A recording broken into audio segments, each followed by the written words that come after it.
One small step for man, one giant leap for mankind.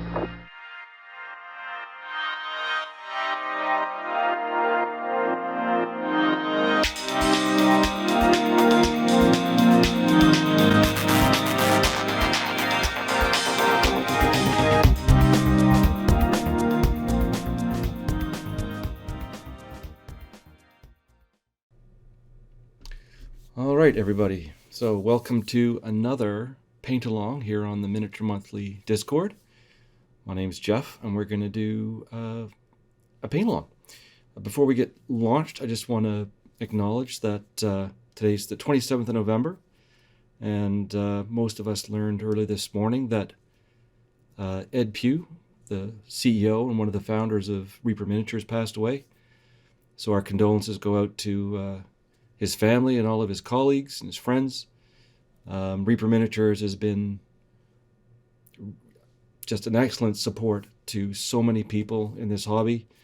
Certainly when I used to live up in the Arctic 20 plus years ago, Reaper was the only way to get miniatures and paints shipped to a remote place, and they shipped them for free, which was brilliant. And as a result, there's been a big influence on certainly my painting life over the last 25 years as a result of that. So very sorry to hear about that, and definitely a person who's going to be missed in the hobby. These paint-alongs feature Reaper Miniatures, so I'm just going to do a quick reminder of what our paint-along schedule looks like. Today we are going to be painting Sinessa the Hellborn. It's a very cool looking sorceress. And then next week we're going to do Lanarel the Elf Archer. So that's the upcoming plan. For today, the plan is we're going to spend most of our effort on painting skin tones, and that's a place where a lot of people starting out get frustrated with how do you make the skin tone not look chalky, how do you highlight skin tone, how do you create a skin tone. And not long ago I painted a tiefling with kind of a bright pink skin, and that's what we're going to do today. So our skin is going to have a foundation of deep red. We're going to use chestnut brown, an orange and a copper color, and the creamy ivory. That's all going to be to build up our skin tones. And for the clothing, we're going to use night sky indigo, sort of a purple color. If you've got a sort of a bluish color or an indigo color, a purple color, any of those is going to work for this. And then we're going to use bone shadow as the shadow color on the horns and on the crazy looking tip of her staff. And we're also going to use jade green to do some highlights like her eyes and a few gems and that kind of stuff. So that is the overall plan. And now we are going to get ourselves rolling. Okay, and there's our camera and our palette and everything all ready to go. I get my eyes on so I can see what I'm doing. And just a friendly reminder to everybody out there who's listening in. You're welcome to ask questions. I encourage it. This is the most fun for me when it's a conversation. And if you have questions about what I'm doing, please ask. That's how I know what people are interested in and what they may be struggling with. And at various stages, I'll just give time for you to take a photograph of whatever you're working on. And you're welcome to drop those photos into the chat. And we'll have a quick look and give some feedback as we go. There was one other thing that I wanted to do really before we got rolling, and it's just how do you build a skin tone. So the colors I chose are these ones. Okay, this is our series that we're going to use for our paints, and going from a very dark deep red color into a slightly less red, more of an orangey brown, into an orange paint, and then using this bright copper color as our lightest skin tone, and highlighting with this warm creamy ivory color. So how did I come up with that idea? Well, the Reaper website is a really useful tool for this kind of thing. And what we do is we set the focus on the camera. There we go. And now I'm going to go to Reaper's website. And Reaper's website, they've got this really cool thing called the Power Palette. So from the main Reaper page, you go under Craft to the Power Palette, and it brings up this really cool tool. What you do is you choose a file, so you upload a file into your into the power palette. So here's the tiefling I painted last time. It loads it up, and then you can go on to it, and wherever you click, it tries to find the closest Reaper paint to the color that you clicked on. So that one that I clicked on was close to Imperial Purple, and nearby around it on the Mini was the Heather Blue. If I click down here, it's probably going to give me other blue colors. Ultramarine Blue, Twilight Blue is nearby. And so it's just trying to estimate what are the colors from Reaper's paint line that matches the color you selected. Now, it's not 100% accurate. It's matching the color that it detects in the photo to the color of the swatch, this thing, that's on the Reaper website. And these swatches are not necessarily exactly the same as the colors, but they're a good kind of suggestion. So if we look at this hair color up here, this is probably orange of some kind, so rust brown and deep red. There's probably some auburn or some purple in there. There we go, red brick in the hair. And then if we start looking at the skin tone down here, I think we're going to find probably new copper, or there we go, new copper. This is probably going to be that rust. So chestnut brown, there we go.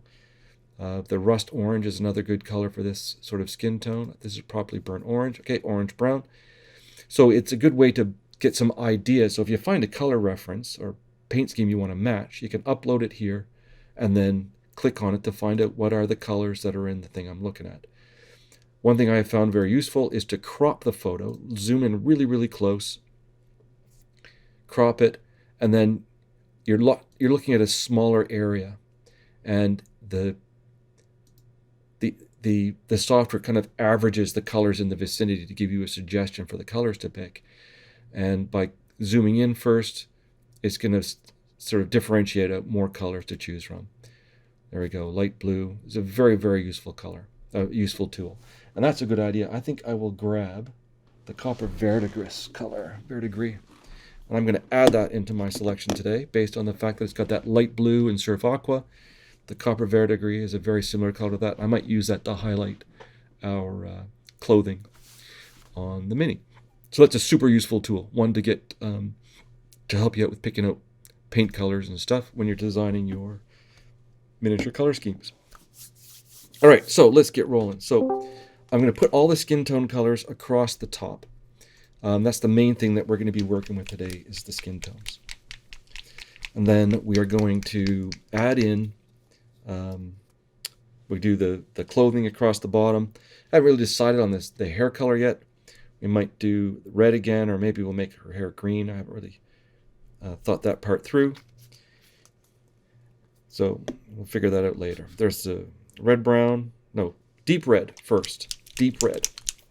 Is that right? It's deep red. Okay, just want to make sure I put the right color on the palette. Then we're going to use this chestnut brown. Is going to be our second color.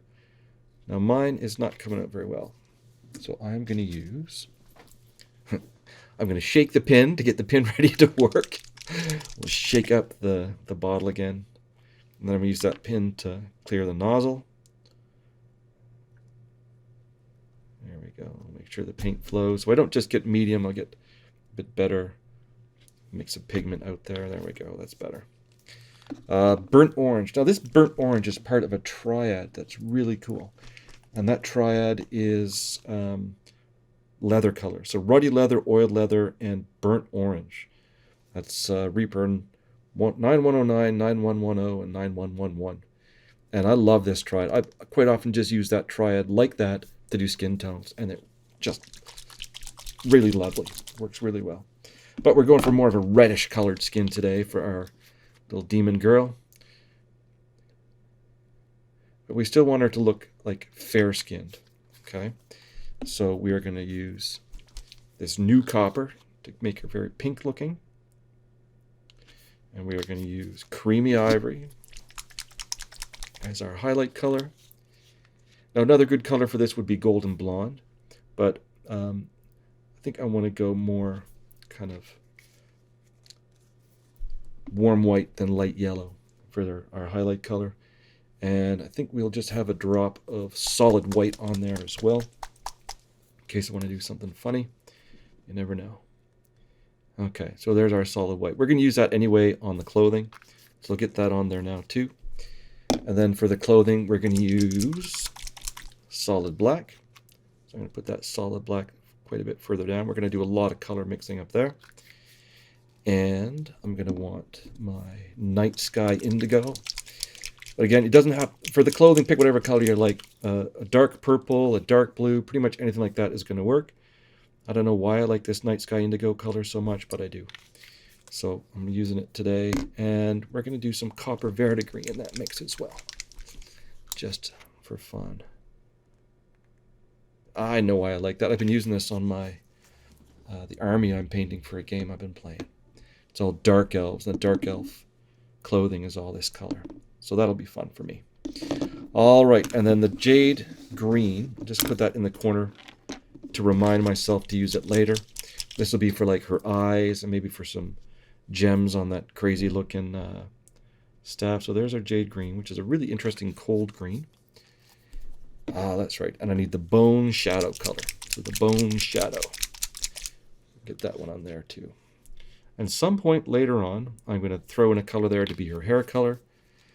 I don't know what color that's going to be. I'll figure it out later.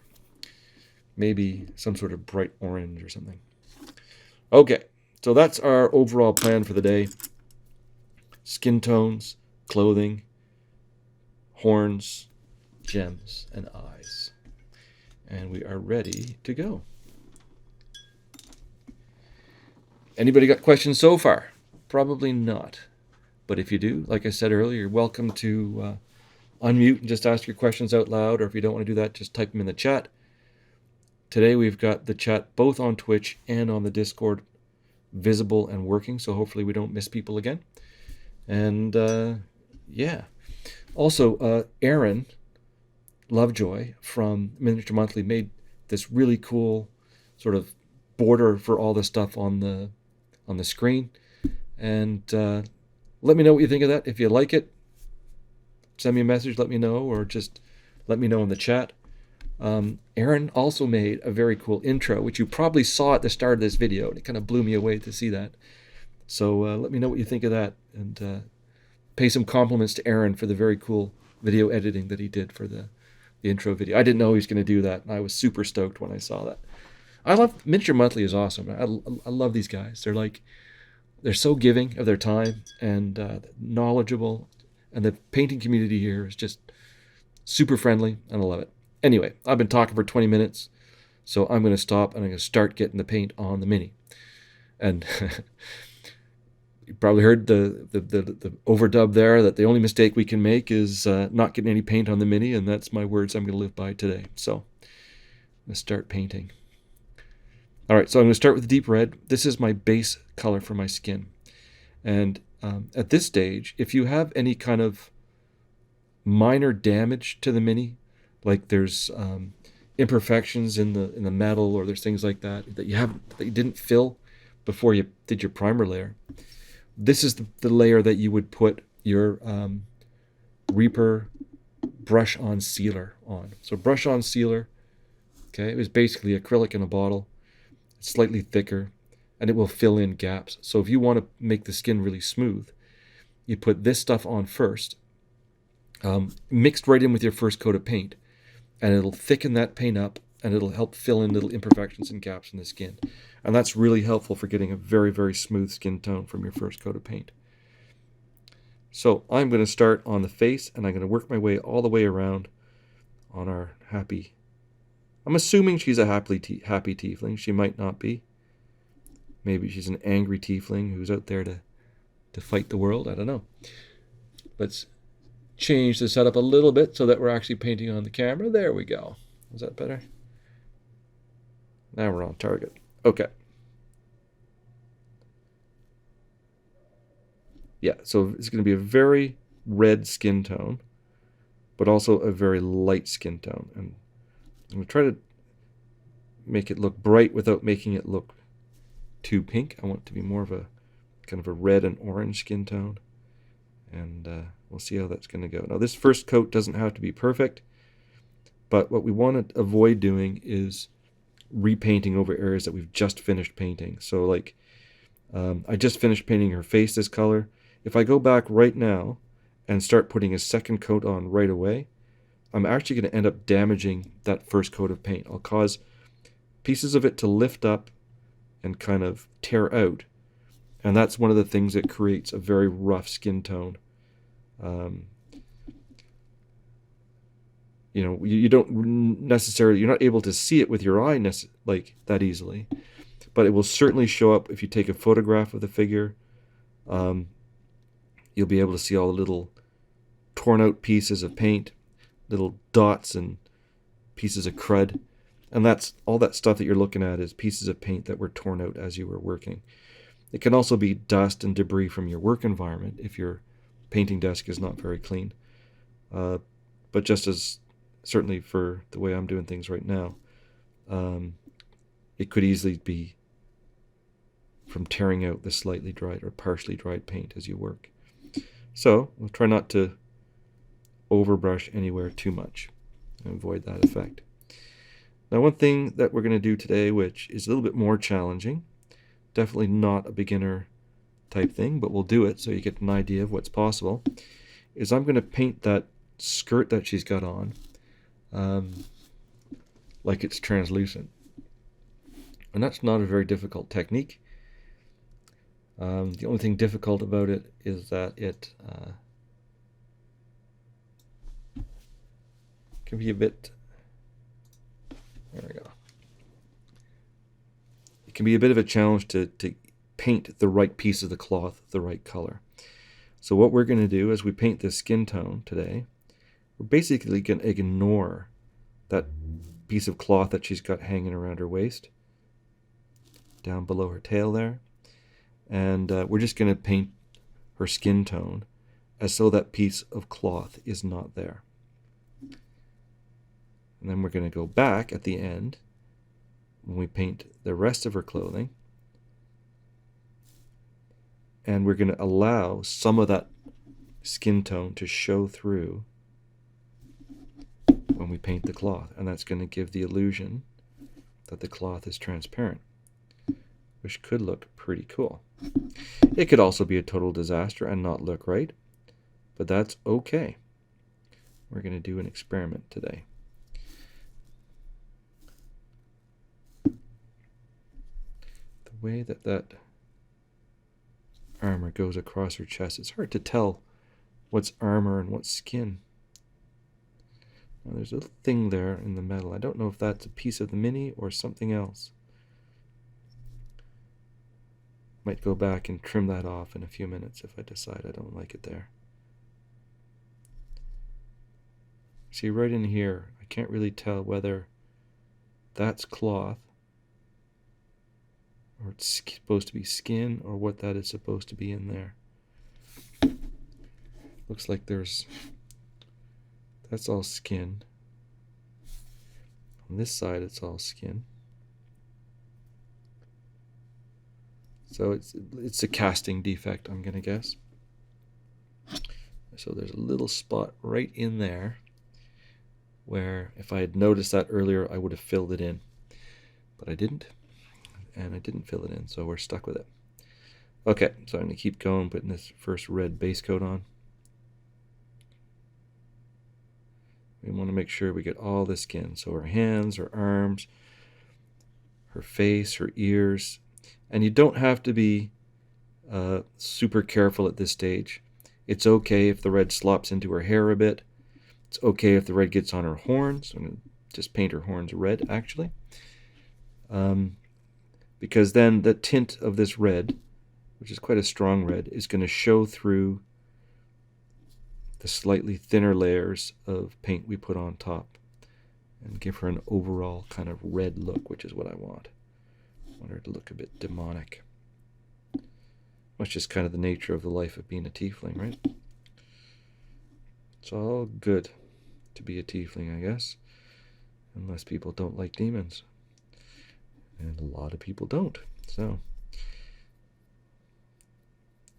but they're a pretty popular choice to play in D&D games.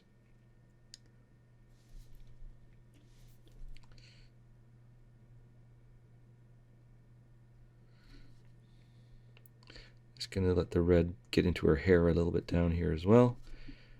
It'll be useful for tying everything together later. And it's okay to get this red on her armor. The armor is going to be a bit reflective looking, so it's going to pick up those colors. You'll notice I haven't been thinning the paint on the palette. I'm just rolling the brush in the paint to load up the brush. Get a good load of paint on there. It's probably way too much paint, but that's what I've got for now. And then when I go and paint on the Mini, I'm just working the layer of paint to smooth it out, to spread it out. And as a result, I'm getting a thin layer of paint, but it's not thinned with water. And one of the reasons I do that, certainly in this class, one of the reasons I'm doing that, is so that people practice working with the paint without it being thinned. And when you thin the paint, it's important to know why you're thinning the paint and how much to thin it, and get used to changing the properties of the paint to match the effect that you're trying to get with it.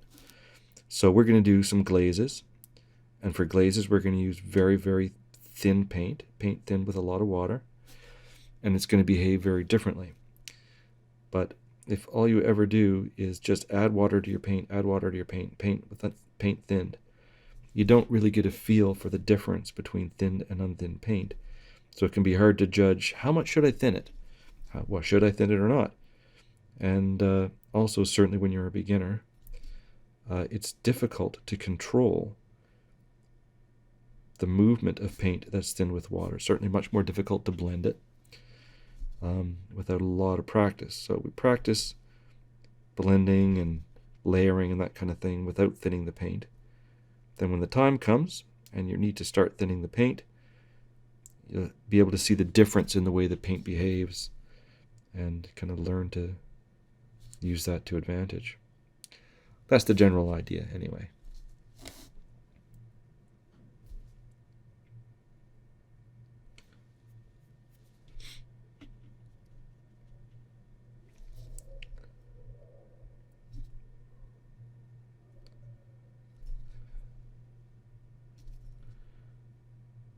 Not really sure what's going on with her feet here, whether they're natural, whether they're in boots.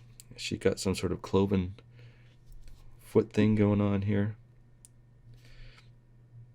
I think those are going to be her natural feet, but she's only going to have 2 toes on each foot, with a little split down the middle, like she's got kind of a combined foot hoof. And she's got these little greaves made of leather or something on her legs. That's my plan now. So we're just going to keep working on this.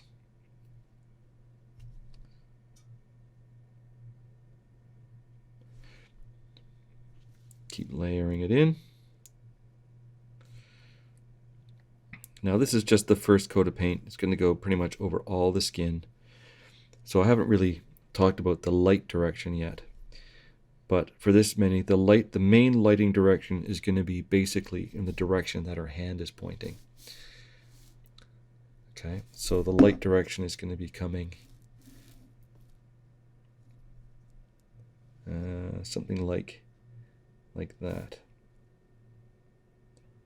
That's going to be our main light direction.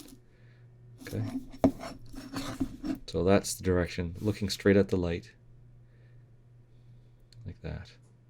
So it's going to illuminate the side of her body, side of her face, front of her hand, tip of her tail. And that choice of light direction will kind of bring those features out, make them more visible, really make her look more inhuman, and that's what I want. I want her to look demonic. So keep working our way around.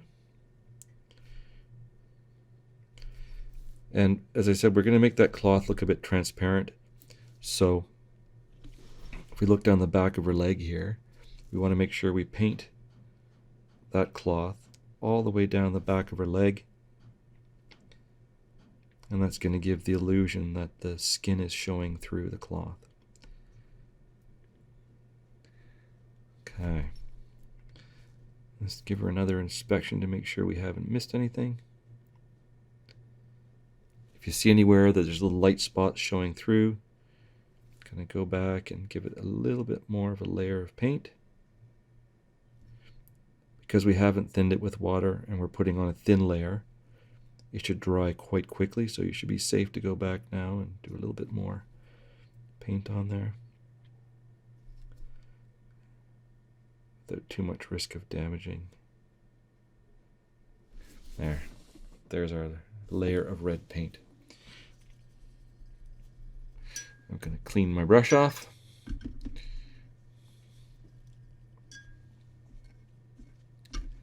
As I said, the light direction, now that we know what it is, now the next layers of paint, we're going to start facing the highlights towards the light source. So my plan is I'm going to make a half step between the red and the chestnut brown. It's going to be mostly chestnut brown, but it'll have a tint of that red in it. And this is going to be my first highlight layer. And I'm basically starting with my darkest color and working my way upwards. That's the plan, okay? And that'll mean that this dark red color is in all the shadows. That's the plan. And we're going to add more and more of each of these colors to the mix until we jump out of the orange, and in the orange towards the pink, there won't be nearly as much of this red, all the way up to the white, and we'll keep working our way along. All right, so there's our light direction. So basically, I'm looking at this skin tone, and I'm going to paint anything facing that I can see facing the light. For sure, it's going to be this color. And then I'm going to do like this color is going to reach past the, like, I'm going to see if it's my arm here. Oh, let's do it on my finger. There's my finger, okay? So anywhere that the light is hitting, like out here, this color is going to cover all of that past the line that the light doesn't proceed into the shadow just a little bit. So this color is going to connect the shadow out to the light direction, okay? So we're going to cover quite a lot of the mini with this color. So I'll start with this leg. Basically, this whole side of this leg is going to get this color. The side facing towards the light.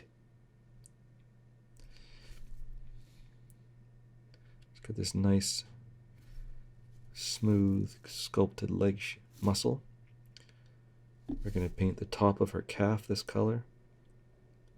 And we're going to paint that triangle on the bottom of her calf. Along there, it's going to get this as well.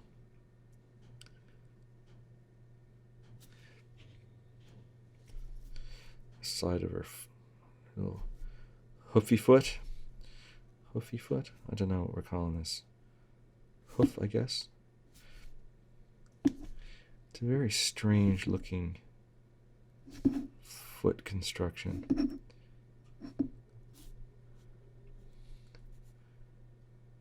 So she's got a muscle on the inside of that leg above her calf. We'll paint this muscle that color as well, but leave a little bit of that dark red right on the inside. Don't completely cover over that color. Okay. There.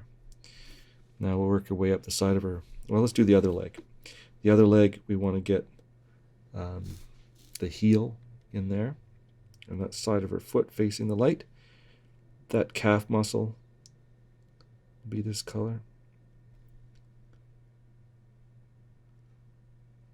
Her thigh muscle. And we're going to paint that thigh muscle. It's quite a large round shape.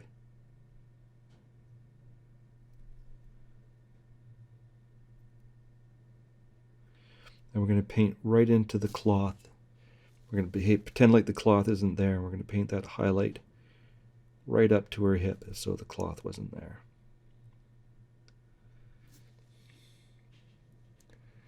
Okay, we're going to keep working our way up the side of her body. So, like around her stomach, she's got like abs going on there, so we'll kind of define those abs a little bit. Muscle along the side of her body. And her belly below the navel, we're going to paint that skin right down into the cloth as though the cloth wasn't there. There you go. And usually I make it to halfway through the video before I give up on my brush stick. So this is, I think, the seventh video. 1, 2, 3, 4, 5, 6, 9. This is the 9th paint along, and I still haven't managed to get this Winsor & Newton to break in nicely. I haven't given up though. I'm going to switch over to that Rosemary & Co. that I've been liking so much. Not the Da Vinci today. Today we're going to use this Rosemary & Co. with a nice long tip on it. A little bit more control for what we're doing. Okay, so let's keep working our way up. There's our light direction. Everything facing towards the light. So just under her little shirt thing there's a bit of muscle showing. We'll give that a highlight. The muscle in front of her shoulder. And then the side of her breast as well. I really need to fill in that gap. I'll have to do that after we're done today. And then repaint it. The curve of her breast in there, beside that little shirt thing. And then the same thing on the other one needs a highlight. Now her breastbone is showing, her sternum, right in there, just below the little collar she's wearing. So we'll put a highlight on there. And then that round shape at the top of her breast is going to all be highlighted as well. We'll give that this color. And the same on the top of the other one.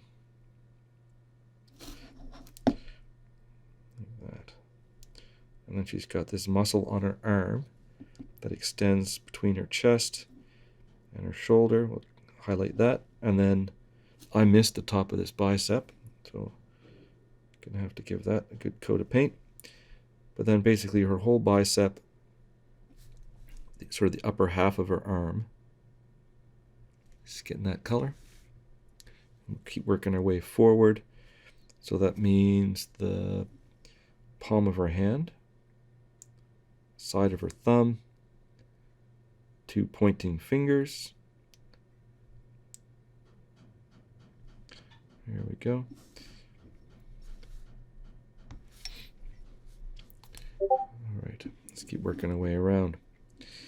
So next thing from this perspective is going to be her face. Well, let's do the other arm first. The other shoulder in there is going to get this color. The bicep on the other arm. A little bit less, like a smaller highlight than the other arm, because that part of her arm underneath there gets no direct light.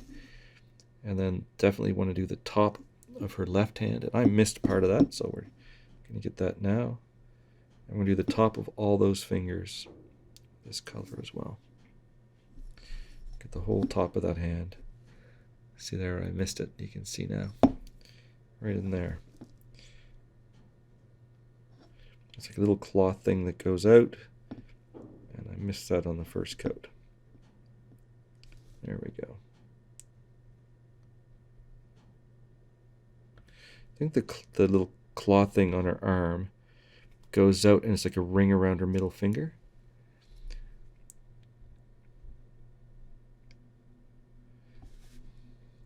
So we could actually paint that so that there's a bracer with cloth on the outside of it.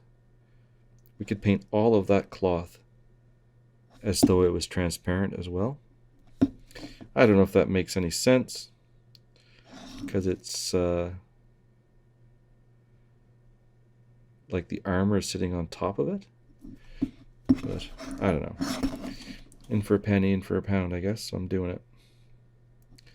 So all that cloth that sticks out from under the bracers is going to be treated the same way as we're treating the cloth down on like our little tabbardy thing.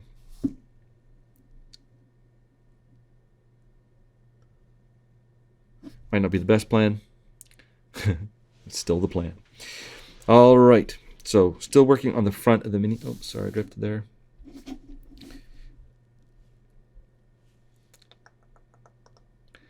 We are going to start by doing a highlight on both of the ears. We don't want to cover the whole ear, just that angle at the tip. We want to leave the center of the ear, this shadow color. And then on her face, I'm going to start by highlighting her forehead. And it's okay if this color gets on the hair that's there. I'm going to leave her eyes this dark red color. But her eyelids are going to get this red.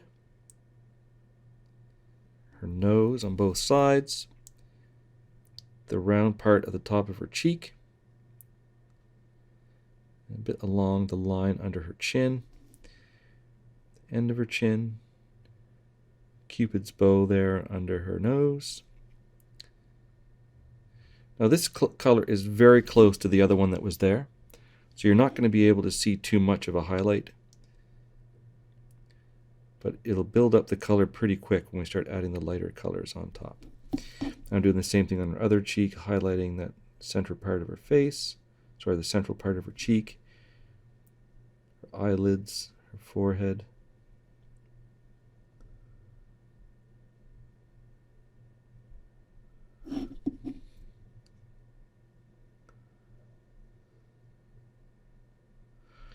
There we go. Sides of her nose, the bridge of her nose.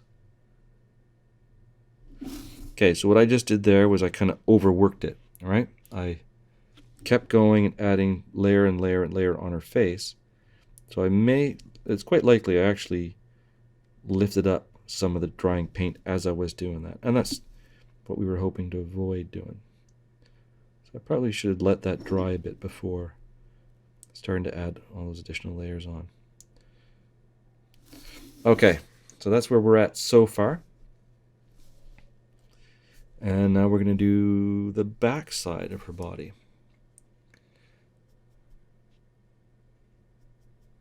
Starting to run out of paint, so I'm going to mix a little bit more of that. So it was a little bit of deep red, a little bit more of the chestnut brown. Get that one rolling. Don't want to fill this with water, so I'll clean my brush and dry it out. Reload my brush. I can tell it's also very dry in here today, so I'm going to just add some more water into my wet palette from the side. Use my handy squirt water bottle for that. Keep my palette from drying out. All right, so remembering the light direction is kind of this way. So I want this light to catch the tip of her ear, top of her shoulder. And again, we're working on the back of her right arm right now. So the top of her bicep, the little tendon that goes out along her elbow, top of her arm. And remember I said we're going to ignore the cloth. So we're going to paint the top of the arm under the cloth. I'm going to do that all the way out to the end of her hand. And with this color, we really want to focus on the tops of things. So the top of her thumb, top of her hand, her knuckles, and then each of the fingers gets a separate line of this color. And when we're done, we should end up with a shadow in between the fingers. Okay, and that'll get more and more pronounced as we go forward. Okay, top of the shoulder there. There we go.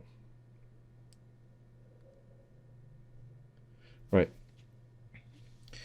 Now we're going to work away kind of from the top down. So I'm going to go along down to her back. So this part of her back might catch a bit of light coming across it this way.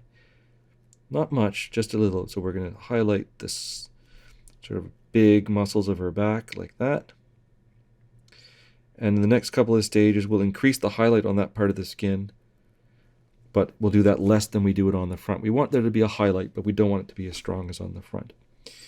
The other part of her back, this other shoulder blade, they're not going to catch very much light, but we're still going to give them this layer of highlight so they have some defined shape. And if at the end we decide it's too light, we can always go back and darken them again. Same thing with her left shoulder and her left arm. I'm going to highlight the top of her left arm all the way through that cloth under the bracer. Working our way all the way out to her hand. There we go. And then we're going to highlight each of her fingers with this color like we did from the front. We'll do it from the back as well. So those features should be pretty well defined at this point. Okay, and then we're going to keep working our way down. So now we're down to her right leg. So we'll start at the top of her leg with her right buttock there. And the light coming that way is going to give us a round highlight high up to the right on that shape. And then this big thigh muscle here, where the light hits that cloth, it's going to illuminate the skin underneath. So we want to make sure we paint this highlight color all the way down into the back of her knee and then on the top of that calf muscle. I know we already highlighted that once, but we're not causing any harm by doing that one again. We'll do her other butt cheek, her other buttock the same way. Quite a high up round highlight. And then we're going to highlight down the back of her leg where the muscles are the highest, like right in there. The muscles are really well sculpted on this. Back of the calf. And her heel.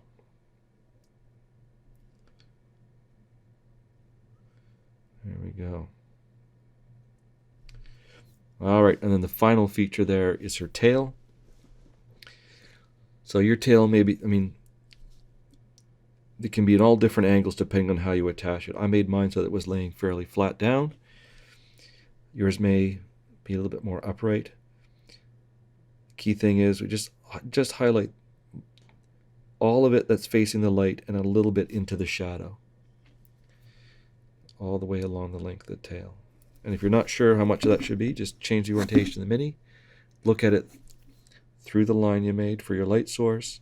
See what can I see of the tail, so I can see it there. I can see it on the top. There we go. And there's the first highlight on the tail.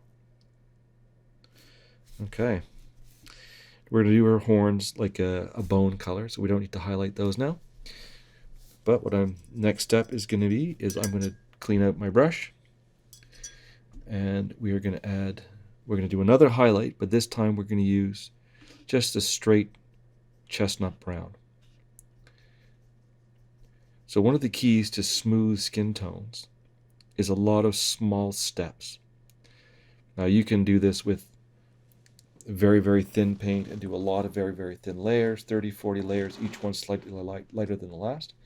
But the approach I'm taking is we're going to do like 7 or 8 fairly large steps with unthinned paint, and then we're going to glaze afterwards to smooth it down and make it look the blend look smoother. That's the plan, and this will build up the color quite quickly. All right, and unlike the way I've done previous paint-alongs, we are not going to switch to doing different areas. We're going to do all the skin first, and then we're going to switch over to do the clothing afterwards. Yeah. So, chestnut brown, straight. Start the exact way as I did before, but the highlights are going to be smaller now. So, this hip bone right there gets a strong highlight, as well as the skin where it's pulled tight with the muscles along her side there. And then this thigh muscle is going to get a nice big highlight. But that little dip beside her buttock, I'm not going to highlight that right now because I want that to be darker than the thigh muscle. Now I might cover that over later with a lighter color, but what that'll do is that slightly darker spot will show through the lighter layers of paint on top and give the sensation that compared to the areas around it, it's further away. It's kind of it's a recess. It's a shadowed area. So that's the plan for that sort of area. We're going to work our way all the way down along. I just realized I could treat that stuff on our leg as the same sort of transparent cloth.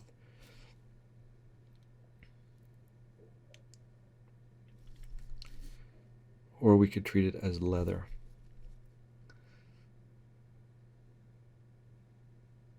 I guess we'll just treat it as leather. Yeah, we'll just treat it as leather. So I'm going to keep going down, and then we'll do her foot. with its funny little... I think what's going on there is that this is soft cloth, and then she's got like a hard leather cap over the tip of her foot, which is like a little booty. That's what's going on there. All right, so I'm going to acknowledge that I may have read that wrong, and to fix that, I'm just going to clean my brush, go back, grab some deep red, the first color that we use, and I'm going to paint over all that cloth on her leg as well. I'm going to paint all of that deep red.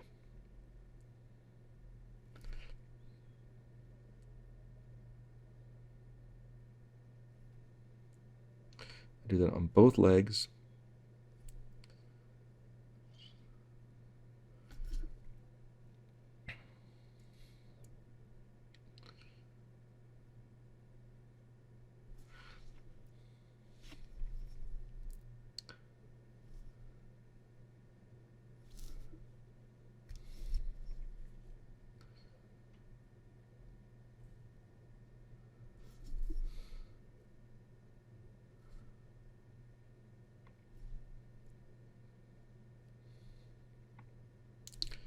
Okay, now we've got a little bit better of a plan. Okay, so that I don't mess that up, and so I don't forget, what I'm going to do now, I said I was going to do all the skin first. I'm still doing that, but I'm going to go down to my Dragon Black that I put on earlier, and I'm going to make a slightly thinner mix of that. I'm going to put a little drop of water in it, and what I'm going to do is I'm going to outline those shapes in black, so that I can remember where it is that these funny little boots are and where the skin is.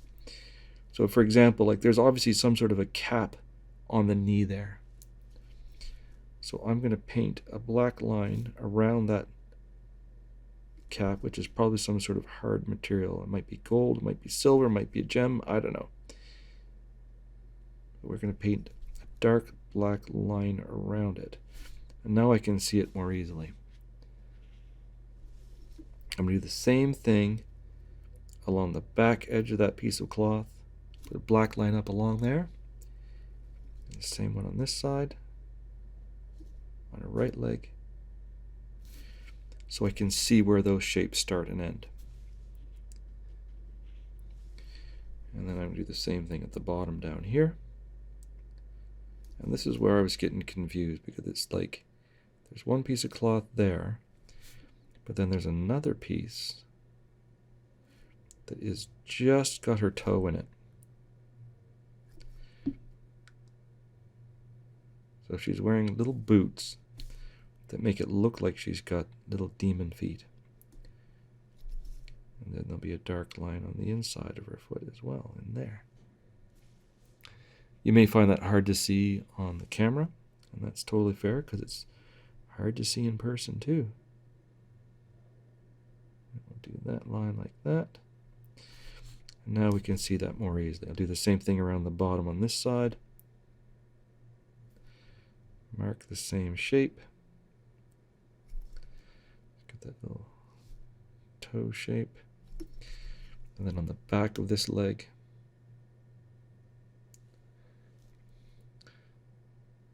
there, and then like that.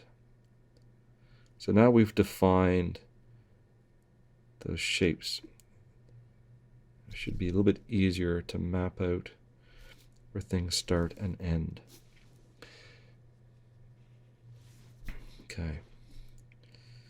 And we're going to end up with something similar on her hands. So let's just mark that out right now. So this hand, from her middle finger going back, right, there's a line right like that on the bottom, and then there's another one on the top, and then that piece of cloth goes back to the bracer. Same thing on the other hand. Goes along there and along there. You could include her thumb in that if you want to. I don't think that would be wrong. I'm not going to, though. I'm going to paint around that. Now this is going to spoil our transparent cloth effect just a little bit, but not too much. It'll still work. Okay, there we go. Now I can see what I'm working with. I can see those shapes more clearly, so I know where to paint and what to paint without too much fear. All right, anybody got any questions about that or why I did that? No. Okay. All right, so back to my chestnut brown.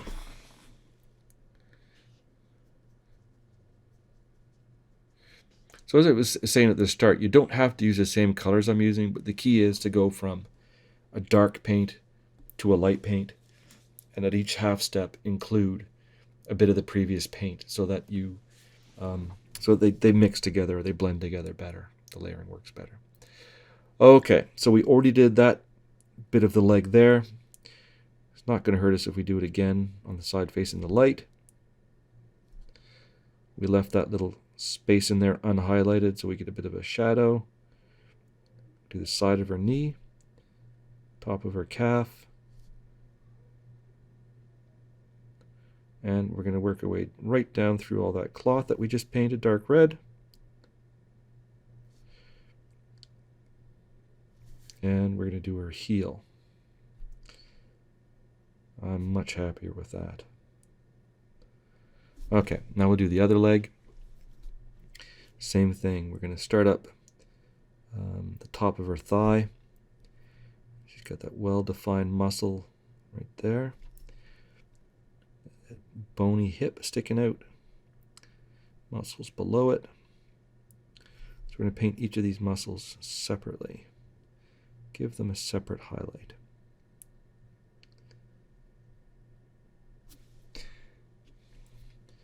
Calf muscle.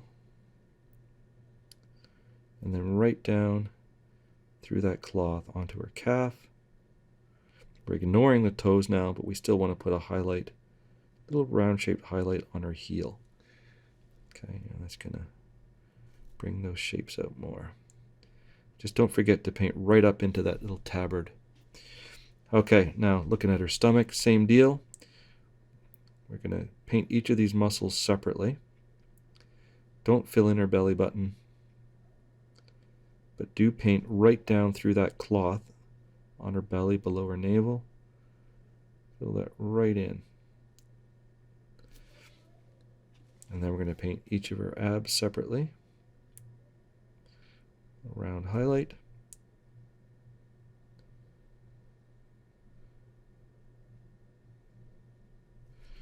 And then this muscle that runs along the side. I think I already highlighted that once earlier, but we're going to do it again. Repetition does not hurt.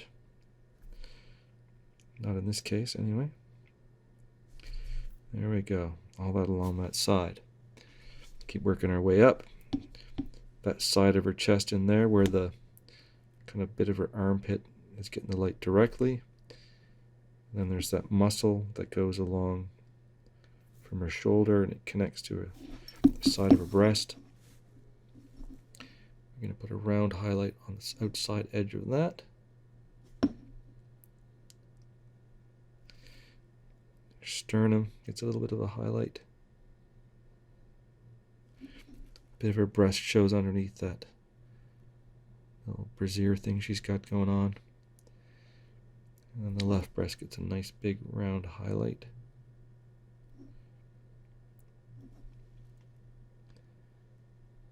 There we go. And then we're going to work our way forward along the arm. The shoulder muscle, we'll do that again. Top of the bicep.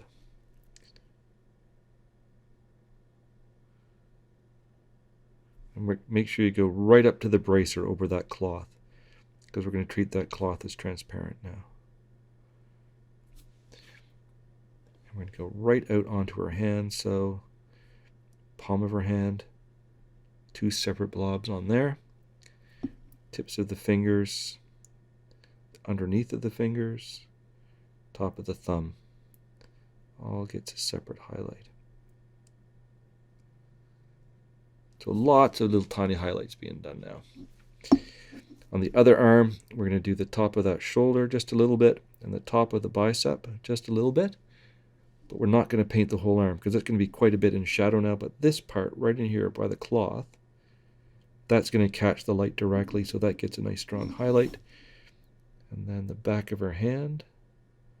This is her left hand, top of her left thumb, and then the tops of all the fingers on her left hand, including the knuckles. Okay, so that's most of the front done, and now we're going to do her face from the front. So we will do her ear, give it a little highlight on the point of the right ear. The left ear just gets a little touch right at the tip. We're going to paint her forehead under the hair, including the bridge of her nose, right down to the top of her nose. Separate highlight on the eyelid, beautifully sculpted little eyelid. And then the top of that cheek.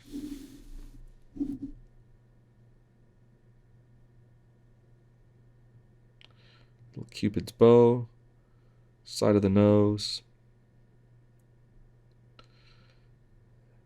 side of her jawline, and the tip of her chin. All gets a highlight.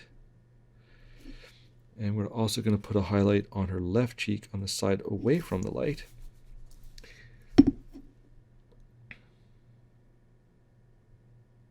And on that eyelid where the light would kind of come across and catch the upper part of her face. So a lot of her face is going to be in shadow on the left side, but we still want to be able to see the shape. So at this stage, we're going to keep highlighting them. All right, starting to get there. And then we're going to do the back. So we'll start out of the, let's work our way from right to left. So we'll start with the thumb, forefinger, middle finger, and the pinky, back of her hand. And then this cloth behind the bracer gets painted underneath. Then the bicep, the shoulder, most of the upper part of the back of that arm. But now as we're getting further from our light source, we want these to start to be smaller highlights. So the back of that shoulder blade on the right side, as we look at it, gets a highlight, but the left one, just going to get one dot of this kind of right in the middle. Same with the shoulder blade. It's not getting a huge... And then her hip, nice big highlight on the right buttock. And work our way all the way down that leg. So just going to make like a line of light down the middle of that piece of cloth as though we were painting a leg and the cloth isn't there. I'm going to do a nice highlight on the back of her calf muscle. There's kind of two distinct shapes there normally, so we can paint them to look a little bit distinct. I'm going to come right down the back of that leg, almost to the bottom. When we get down to the ankle, there's a bit of a tendon showing there. It may not be visible on the bones model, but it's visible on the pewter one. Paint that. Back of the heel. Okay, and then we're going to do the other leg. So high and right side of that left buttock. Then a little bit in the back of that leg. So like the light's bouncing through the cloth. And there's a tendon behind her knee. We want that. And the top of those calf muscles. Just a little bit. Then on the right-hand side of that leg, in there, okay, down, like the light's coming through this way, on the right side of her leg, all the way down onto her right heel. There we go. And then we do the same highlight on her tail.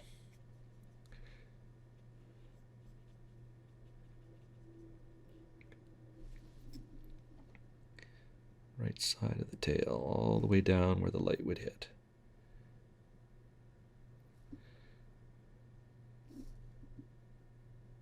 That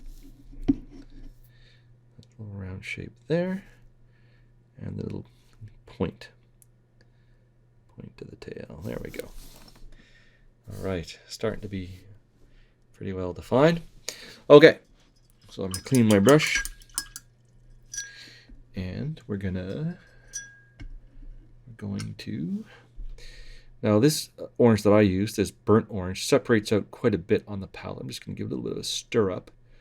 And then I'm going to take that dollop and mix it in with the chestnut brown. That's probably a little bit too much.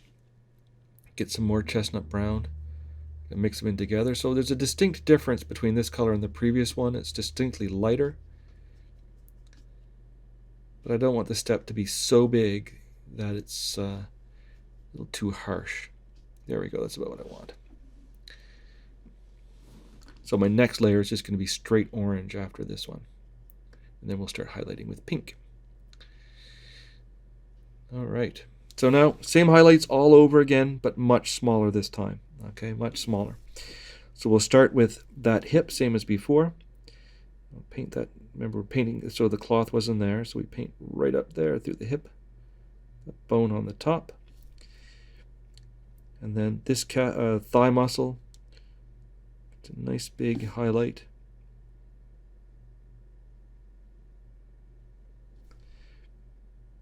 And I want the highlight to be brightest, closest to the light. So my brush strokes kind of go down and pull inwards to the middle of the highlight. Then I come from the bottom and pull up towards the center of the highlight.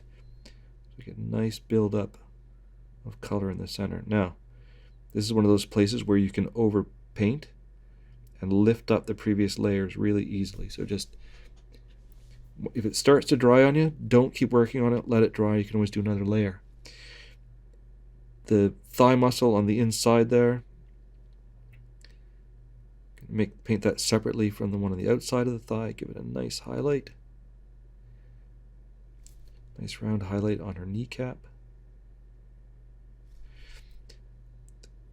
A bit of a muscle there on the inside of her knee. And then the top of her calf. On the inside, we give a little highlight. Go right through onto the cloth with that.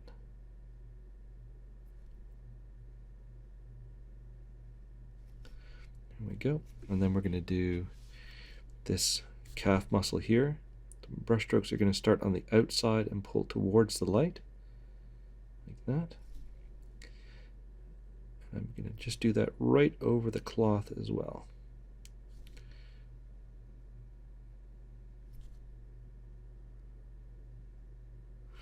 And we're not going to overbrush.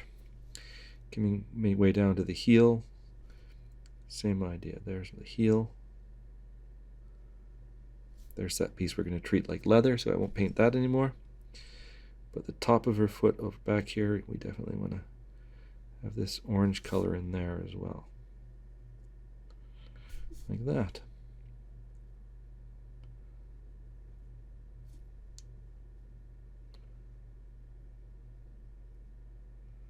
Okay, so there's one leg. Now I'm going to do the other one. Same idea. I'm going to start right up here in the cloth. And there's that same muscle on the other leg. Right there. And then there's the big thigh muscle right there. I'll paint that. Hip bone, a little bit of a highlight.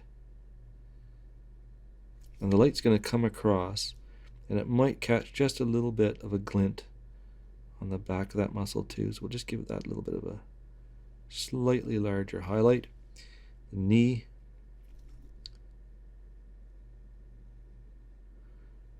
Right down to where this little metal object is going to be. Then the back of her left calf. And that highlight is going to carry on right through that cloth down to the top above her little booty. And then we're going to do her heel as this highlight. Alright, that's going to look alright.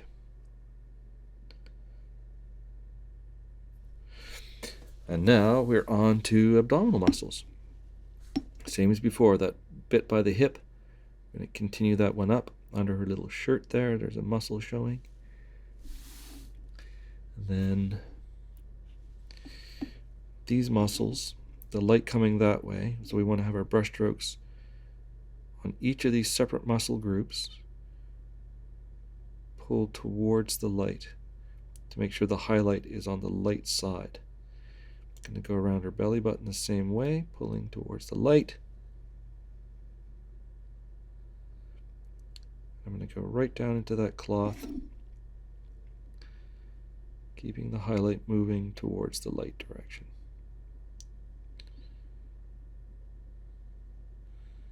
Every one of those muscles gets its own little highlight. And we are going to tie them together later with our glaze. Okay.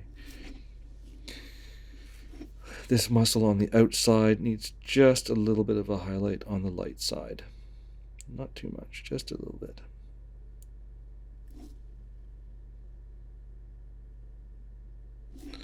All right.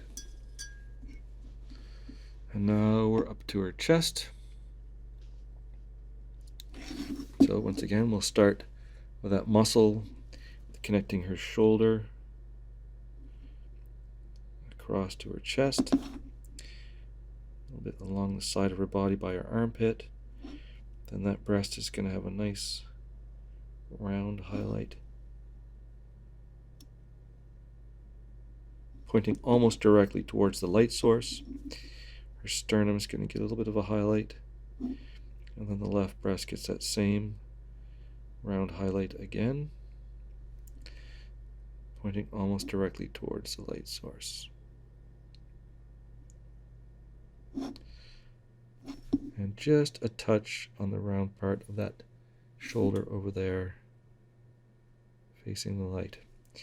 Now, under that bit of a curl of her shirt, I have to do that, and that lets me know that this highlight was not big enough. Make that a little bit bigger. Match the shape.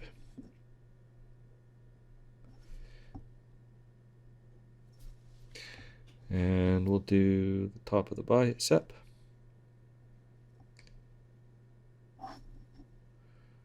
And we'll highlight right into that piece of cloth. And then right up along the back of her left hand.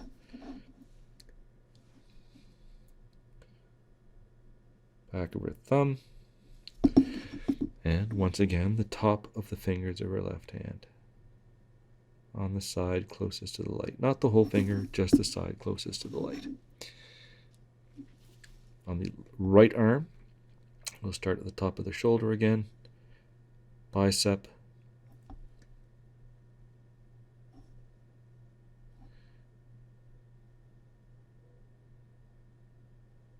And we'll pull that highlight right out through the cloth on the top of her arm. Okay, and I'm going to go all the way out to her hand, so her palm gets two separate highlights on the palm of her hand, front of her thumb. Each of those fingers gets a separate highlight. Make sure her hands are really well defined. Okay, now we are making our way towards the to her face.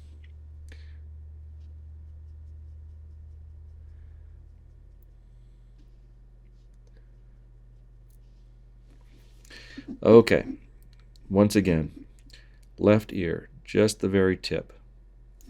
Right ear, we're making like a triangle shape and not getting any paint in the center. Her forehead is getting a highlight that will go right down the bridge of her nose. We're going to do the nostril on that side close to the light separately, her eyelids separately, and then we're putting a round highlight on the top of her cheek. And the little cupid's bow gets a little highlight.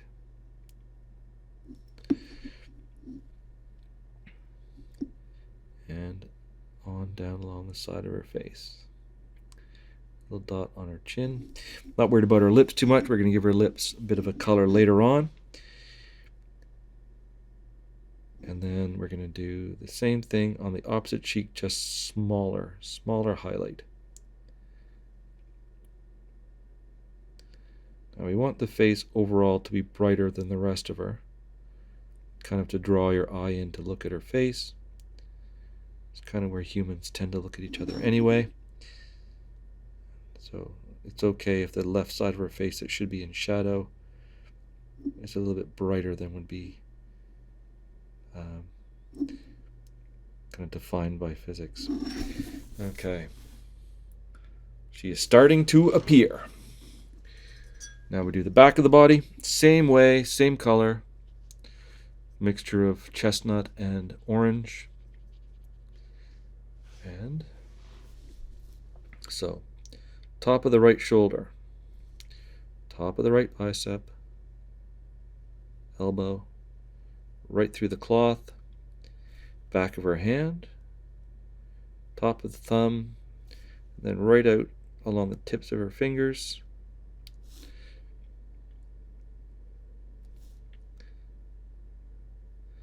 There's a bit of an unfortunate noise going on in the building. The heating unit of the building is malfunctioning and makes quite a loud, low, throbbing hum. So if that's coming through in the audio, I apologize. Some of that's going to get filtered out, but probably not all of it. Kind of curious, the people that are listening in right now, can you hear that very loud noise in the background? If you can, just let me know in the chat. I'm kind of curious to know if it's coming through on the audio. Can't hear it. You can't hear it? No, just your voice. Good. Thanks. All right, so highlight on that right shoulder blade just a little bit. And we're going to not do that on the left shoulder blade as much as I really, really want to. We're not going to. And the side of her body closest to the light. And now we're back down to that hip. The hip bone right there. Top of that right buttock. Nice round highlight there.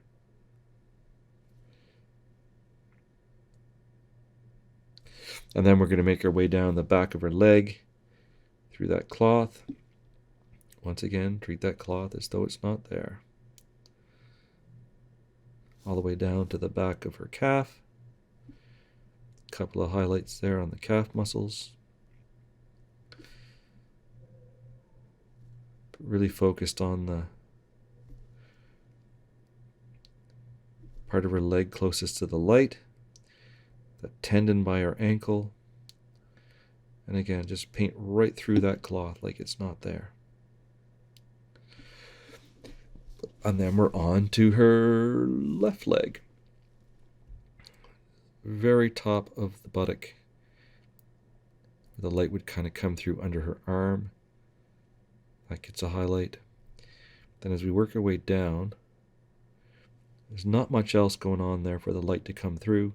To get the top of the back of that calf muscle, light might catch that a little bit.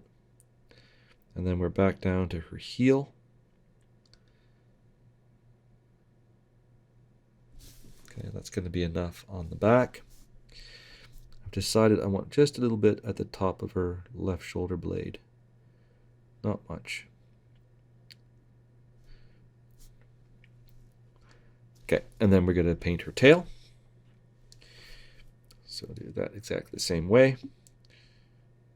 Just on the side, directly facing the light. And this highlight really needs to be smaller than the previous one, so that we have the whole gradient visible. And then don't paint this section in here. Skip that where the shadow's going to be cast, the tail's going to cast a shadow on itself. And then we pick it up again at the top. Work our way across the top like that. And this little pointy tail shape, we're going to put a little highlight along the top at the back. Put some on that curve again. And then we're going to catch the side of that pointy tail. Like that. And then we're going to come back around to the front, re-emphasize that highlight on the top of the tail. And then really just the front of the tail. Like, leave that part underneath there dark, but the flat shape on the front will make it this color. And that's going to make her tail look pointier than it really is, by having that extra bit of shadow there. It's funny, it sounds like a foghorn inside the building. And I can feel it all the way through my chair, like the whole building shakes from that sound. Kind of wild. Okay, now I'm fiddling around. Alright, so that's where we're at with this layer. It's still looking a bit rough. That's okay. The glazes are going to smooth a lot of that out. So people that are painting along, where are you at? Does anybody have any questions so far? Does anybody want to take a snapshot, throw it in the chat?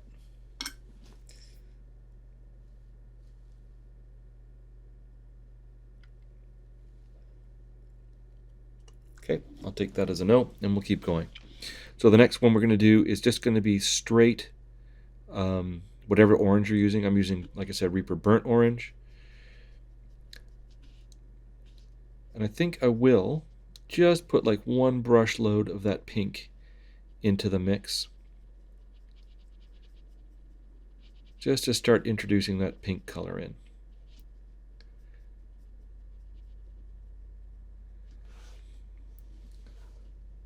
Just a tiny touch of it.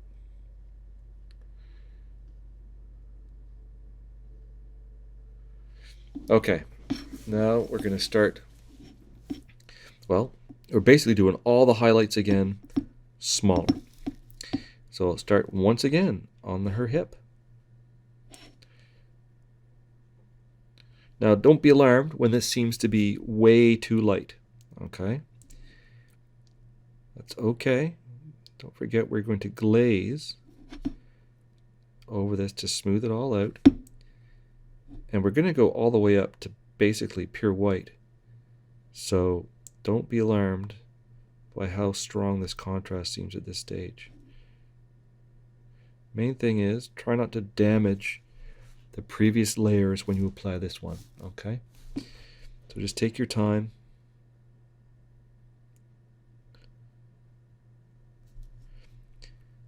That muscle in there gets its highlight facing towards the light.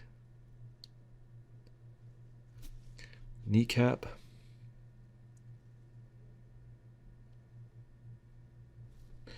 Then we're going to do that calf muscle and the little tendon along the back of the knee.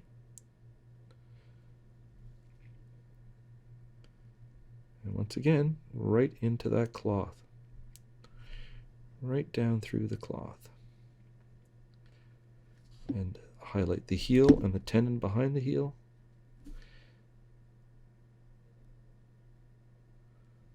There we go, all the way in.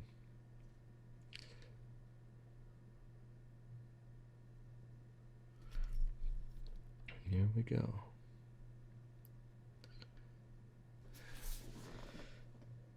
It's really starting to come through. I like it. Okay. We do the other leg same way. Start right up by her groin. Nice strong highlight of that first muscle. That one right there. And then the other thigh muscle gets a separate highlight. And it's really important not to cover over the previous layers completely. Make sure that they still show. And really try to give each muscle group a separate highlight. Because when we go to glaze at the end, it's all going to tie everything together.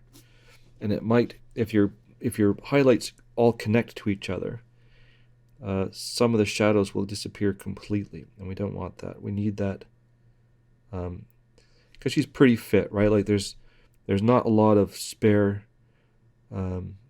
like fat or whatever in between the different muscle groups. So we want to make sure she looks kind of toned, I guess is what I'm trying to say. Toned muscles, this girl. All the way down to her heel again.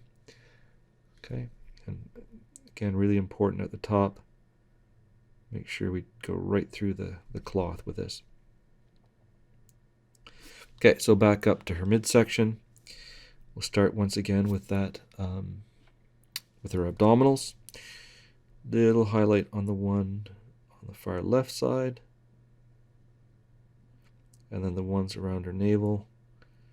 Make sure the highlight, you really don't want to cover the whole thing this time.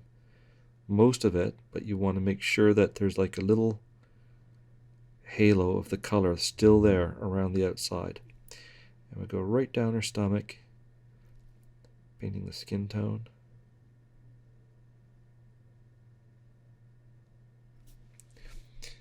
And then each of these muscles is getting its own little highlight.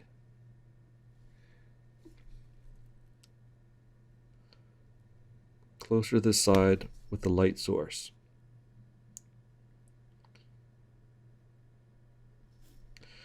She's going to look unnaturally muscular. Where she's part demon, I think that's legit. There we go. And that muscle along the side of her body.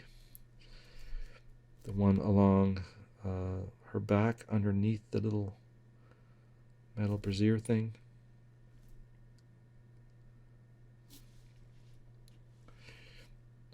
Her arm. Okay, and then we're back to the top where that muscle is under her arm. That's going to catch quite a bit of light.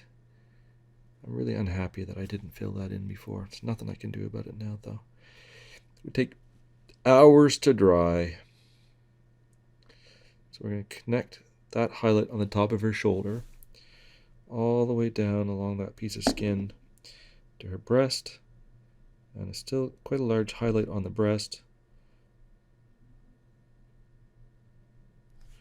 And it really kind of connects the top and the bottom above and below that curve of metal. Their sternum, a little bit of a highlight. Because that's like the skin is semi-translucent, right? And that bone shows up because the light goes through the skin. And that bone is quite yellow. And it gets picked up. Same thing with the clavicle, does the same thing. And we're doing the big highlight on the left breast.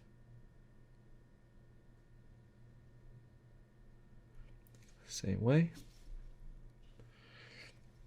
And then the light coming across is going to catch top of that shape, a little bit on the shoulder, not much on the shoulder. Very top of the bicep facing the light. But then by the bracer, we're just going to ignore the cloth and work your way all the way out to the top of that thumb.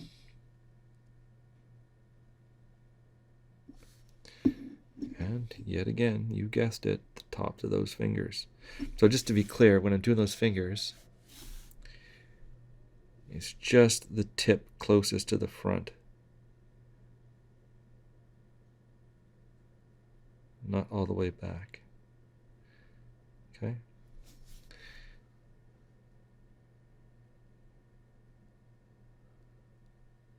Okay, stop messing around. All right. Now we're going to do... Oh, what's going on there? There was a hole in my palette. And all of my blue paint has drained away. So all of my palette water is blue now. That's a pain. All right. Wonder how that happened. Yeah, there's a hole right there. All right. Make sure I get all that blue cleaned out. Load up my brush again.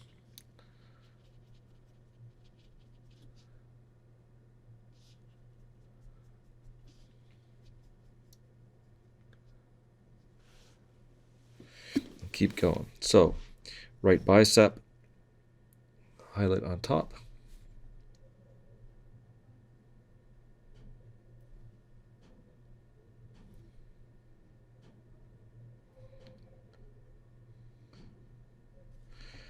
Palm,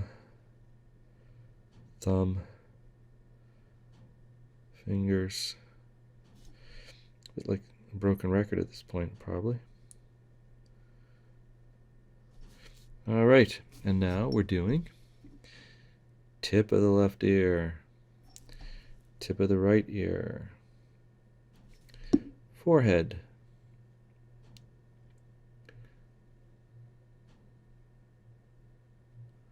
I'm going to do the left the right side of her nose, but not the left.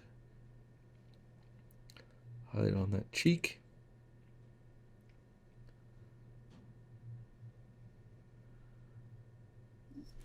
Chin.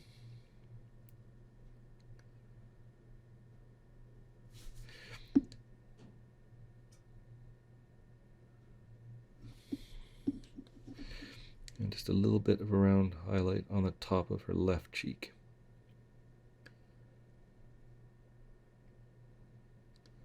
Cupid's bow.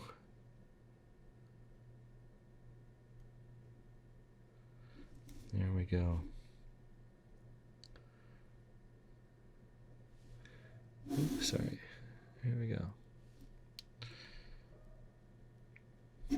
Okay, same thing from the back. A little bit on the shoulder blade. Top of the shoulder, top of the bicep again. Right up under the bracer, right up to the top of her hand. Backs of all of her fingers and her knuckles.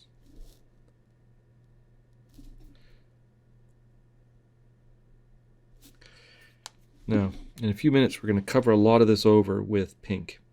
And you're going to say, Geoff, why did we do all of this work and then just cover it over? Well, the reason we did that is because we get much stronger, richer color out of it. And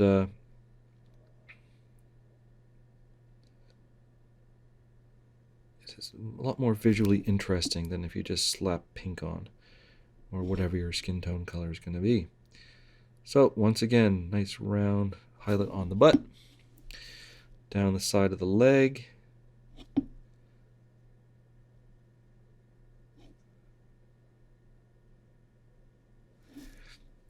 down the back of the calf,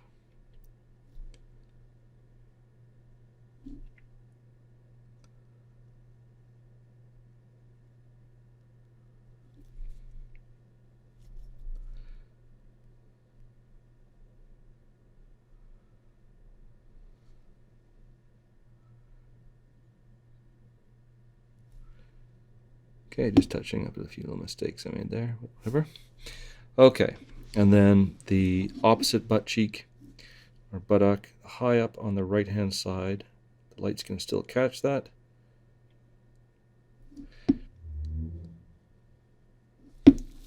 And then we're going to do the tail. We don't need to do anything else on that left leg. And work our way down the tail now. So I'm going to start low and come upwards. That along the tail.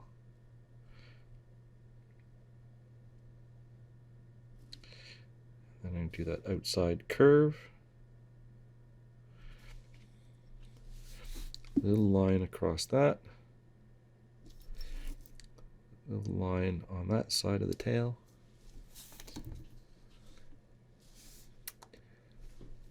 And then that triangle right there, the same as before, just the side facing the light, not the whole thing. Okay, and that's going to give me that nice highlight that I wanted. Okay, she's coming along. Now, next half step. Take our burnt orange. And it's going to be more than half this pink color. I'll put quite a lot of pink in there. Okay, that's what I want. Slightly more pink than orange. If you're using the rosy skin tone, it's almost an identical color. If you're using something like, I don't know, breast cancer awareness pink or one of those, you might need to add a little bit of white at this stage to lighten it up. But just as long as it's lighter than the previous color, that's what we're looking for. All right, so we're going to start same place as always, right there on that hip. And this highlight is going to be quite small inside the previous ones. So take a light touch. Do that calf, or sorry, what's that called? Thigh muscle.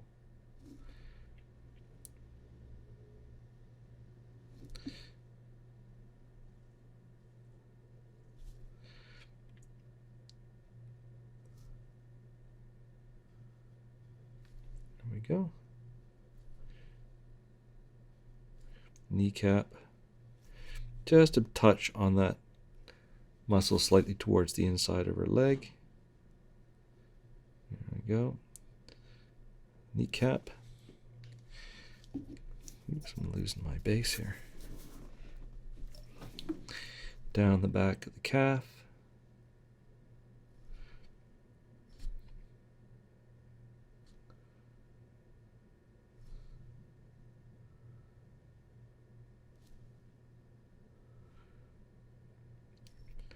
Right through the cloth. I know I sound like a broken record, but when we do this, I've seen people many times just, they can't resist skipping it, right? They paint the two things distinctly, and the result is not the same when we get to the end. So that's why I keep harping on it. I remember doing a class on Celtic knotwork, and I kept telling people to ignore the texture, just paint it straight on and ignore the shapes. And the people who listened, it worked, and the people who didn't were like surprised when it didn't. So left leg, paint those muscles differently, right in through the cloth. Side of the kneecap where the light would catch it.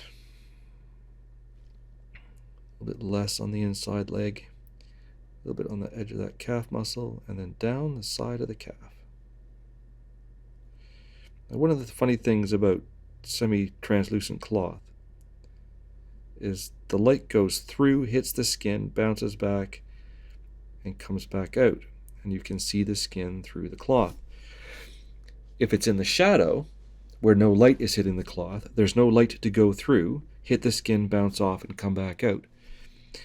So where you're in shadow, you just paint the cloth color. In the highest highlights, the light is going to catch the cloth and reflect straight back to your eye. It's not going to necessarily go through and then come back. So we just paint bright white or light highlights. It's in the intermediate zone where the skin color is going to be visible. And that's where we will focus on making sure that the skin shows through our cloth there. So just doing the same highlights again, making sure we focus more of the color towards the light side. Continue to ignore the textures and the cloth and all that. Paint all of our separate muscle groups. The hip, there we go, working our way around. Under the little bit of chest there.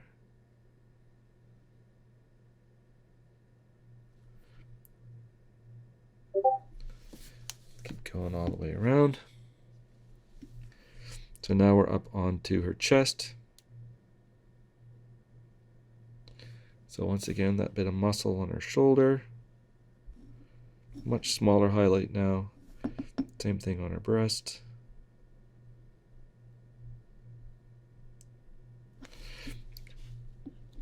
Just a bit of a reflection going to happen in the shadow of that piece of armor. So just a very small round highlight there.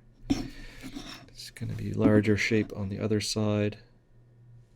Can we get to a good angle right about there?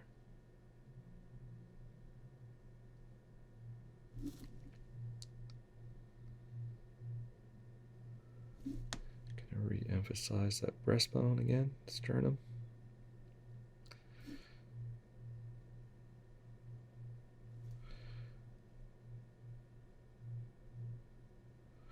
Okay, moving right along. Top of the bicep again. A little bit under the bicep, not much.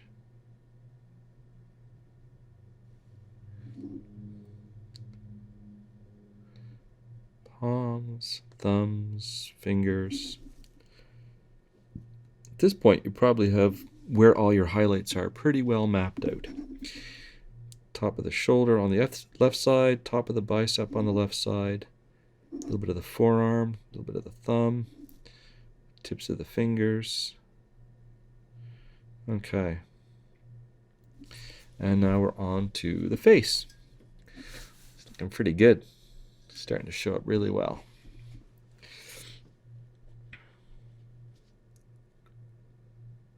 My palette is drying out quite a bit, so I have to add just a touch of water. Just the tiniest touch. Okay, and on the face, not going to worry about the left ear now. We're going to do the tip of the right ear. That eyelid, top of the forehead. We're going to do the tip of her nose separately from her brow.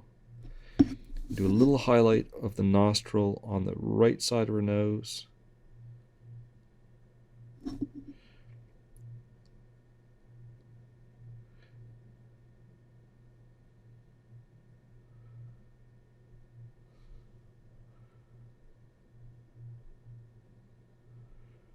The little Cupid's bow gets its highlight.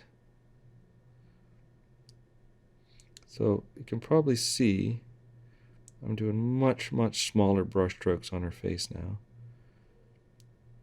Big brush strokes on her face at this stage.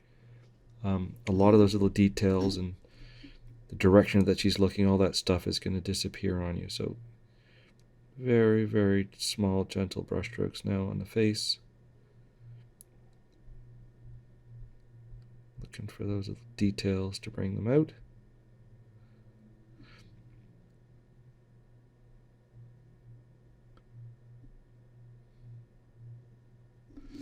Okay, there she is.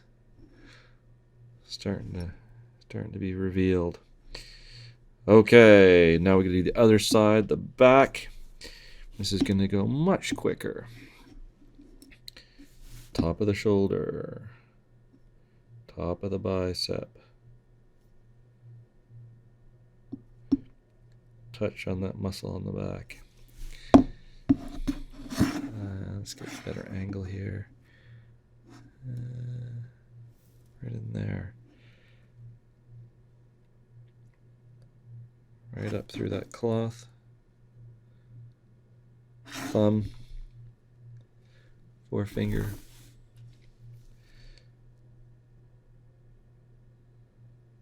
Back of the hand.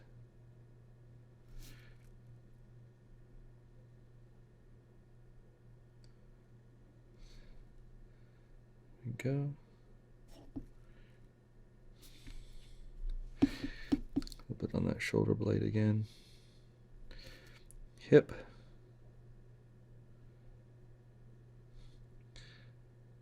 Round part of the buttock. And the back of her leg all the way down.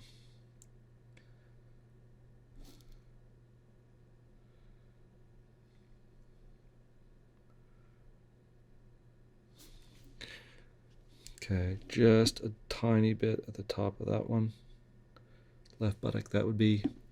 And then connect it all by the highlight on the tail.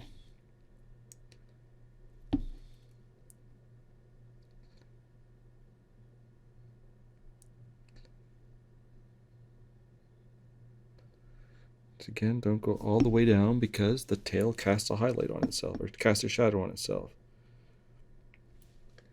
Oops, totally drifted off there. There we go. And this side of the tail, curve. That point. Okay. There we are.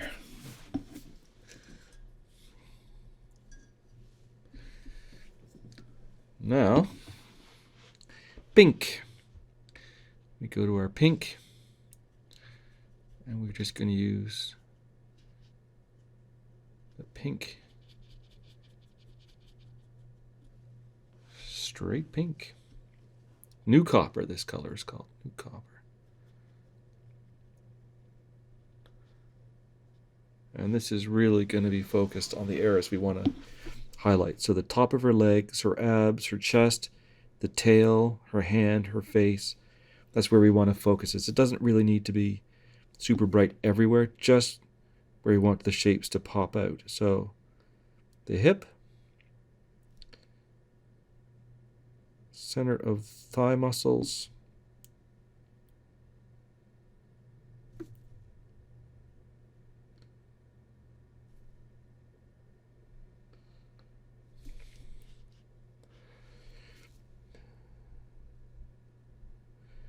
top of the kneecap,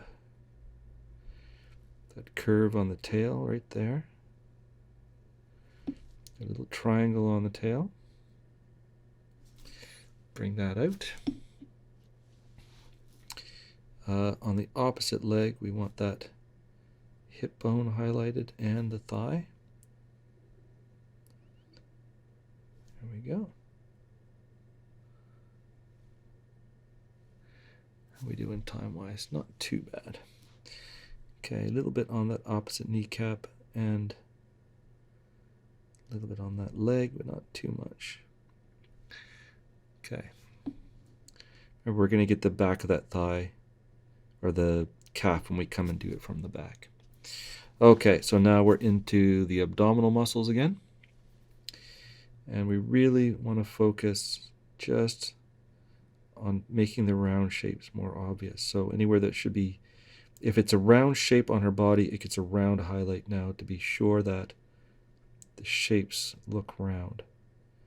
If you paint things without a round highlight, you can make them look flatter and kind of push the shapes, make them recede, push them back. But that's not what we want to do right now. We want to use round highlights, bright highlights, bring out the shapes, make them more visible. So now we're up to her chest. So once again, that muscle on her chest gets a nice big highlight. Sorry, the piece of her shoulder that connects to her chest. Top of the bicep right there. And right out onto that breast right there. Getting that big round highlight.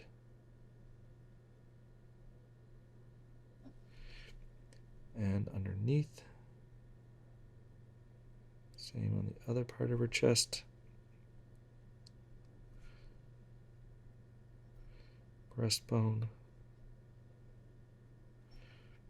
Shoulder, bicep, opposite arm. Working our way out, back of the thumb. Right onto the other side. There we go. Palm of her hand.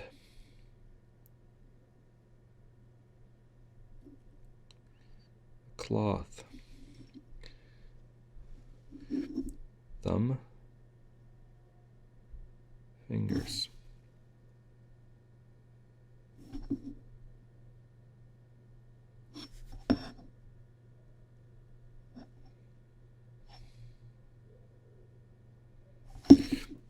All right.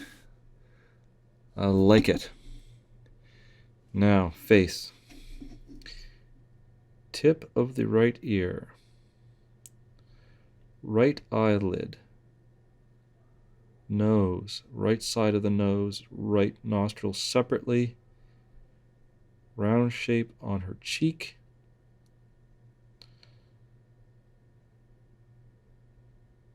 Top of her lip. Along side of her chin.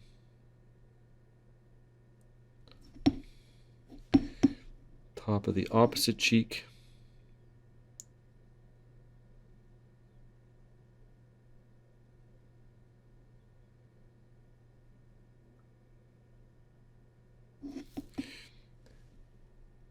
Looks a bit rough. I'm okay with that. All right.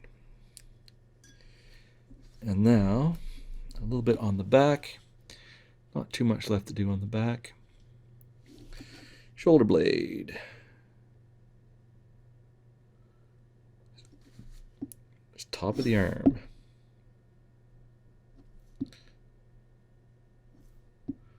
Under the cloth, all the way out.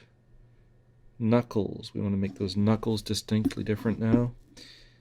Really highlight them separate from the rest. And then each section of her fingers. There we go. Pretty distinct. Okay. Back of her leg. Hip.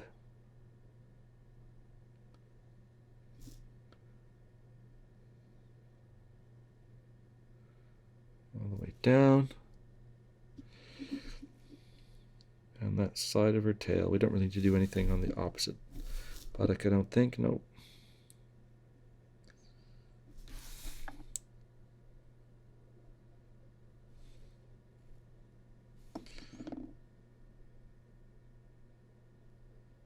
There we go.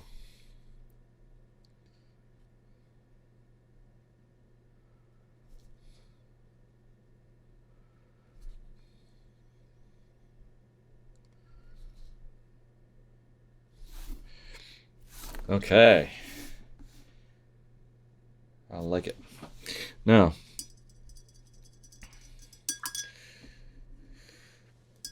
creamy ivory. My creamy ivory is separated quite a bit on the palette, so I need to mix it up before adding it into the process. If you don't mix it back up again, it could be quite chunky. It's the last thing we want. We want it to be smooth. Smooth and creamy. All right. And we are going to do a bunch of highlights in creamy ivory now. Straight creamy ivory. I'm not mixing it into the... I probably should mix it into the pink first. Yeah, we'll have to do that first. But we're going to do this pretty quickly. Just the first highlight is going to be 50-50 new copper and creamy ivory, and then we'll do the creamy ivory right on top afterwards. And then our glaze color, that's the question. What color do we want to glaze with? Are we going to glaze with this pink color? Are we going to glaze with the yellow, with the orange? That's the question. And that's going to determine how kind of red she looks versus yellow versus... So starting in the middle of the thigh as usual, up by that hip. And these highlights are really focused on the light side only. I mean, look at that. I made a big mistake. I just tore a chunk of paint right out of her hip. That was not what I wanted to do. Oh well, I'll fix that later. So that side of her thigh, we do the thigh muscle on this side as well, right up onto the cloth. The side of her belly and her abs there.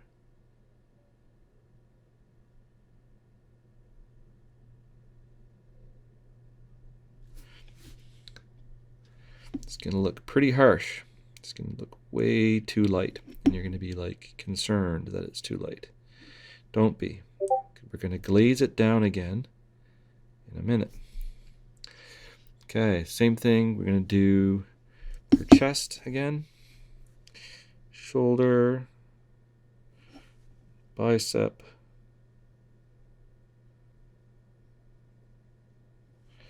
now the chest,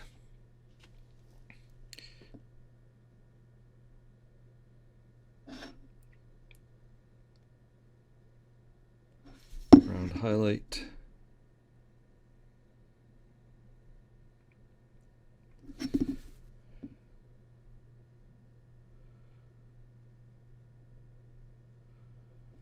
go. Tip of the ear, palms of the hands, fingertips, but not the whole finger really, on the right hand.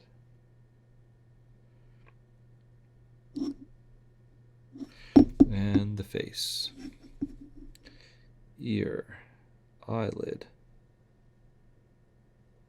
forehead, nose, cheek, upper lip, chin,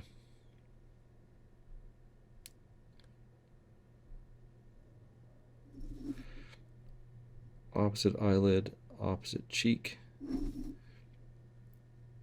Have I missed anything?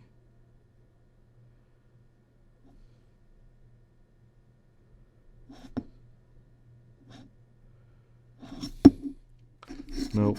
Okay, and then on the back, I don't think we need any of this color. But we do need this on that arc. Oh no, we do. We need it right there on our hip.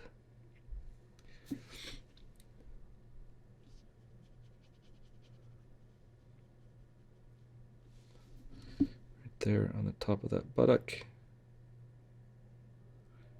And keep these highlights small, okay? Small, small, small. We don't want to lose the pink color or the red color or any of that under this really light white. We need to keep that color. So keep these small and confined. Tail, and do that top part of the tail into there. Right there. And then paint's dying on me. A little bit on the crest of the tail there. Line. Oh, sorry. There we go. And that little triangle gets its usual bit of extra.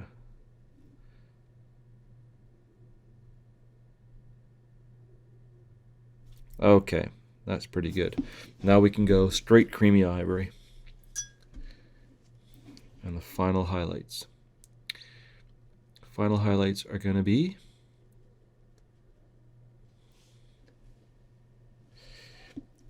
on that shape on her tail. Okay, with the point and that line. A little triangle in there of this to really bring out that tail shape. That arc right there would really catch the light, so put a little highlight there. This thigh muscle, it's almost impossible that it not catch the light, so just like that, almost like a couple of parallel lines. That hip, just a little bit on her stomach, not too much, just up high there. Not all over her abs. Top of that round shape on the bicep. Top of the shoulder round shape. That's enough there. Opposite hand thumb. Just a little bit. So we're reading the light kind of, right? Like the light's coming down that way. So those two fingertips. Almost like the whole front of those lower hands, lower fingers, top of the thumb, a little bit on the palm there like that. That'll do it. Her chest is going to catch that. So if you look at it from that perspective, you can kind of see that the highlight right there is not light enough. So I'll do a round one right there. Go, get a big chunk of paint on there like that. That's better. The other side of her chest needs the same thing. Put there.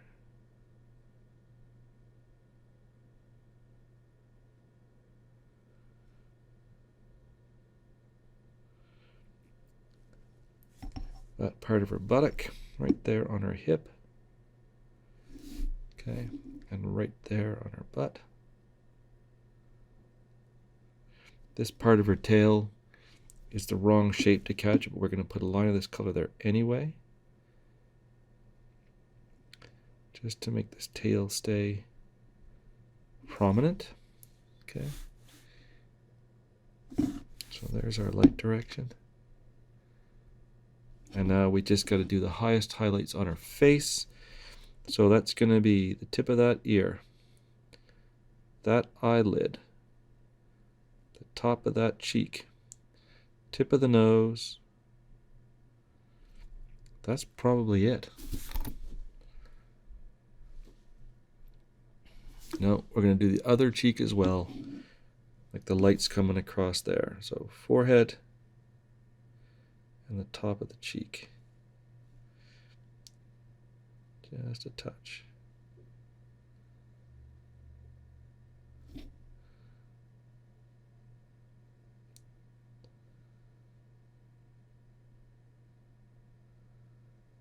Okay, there we go.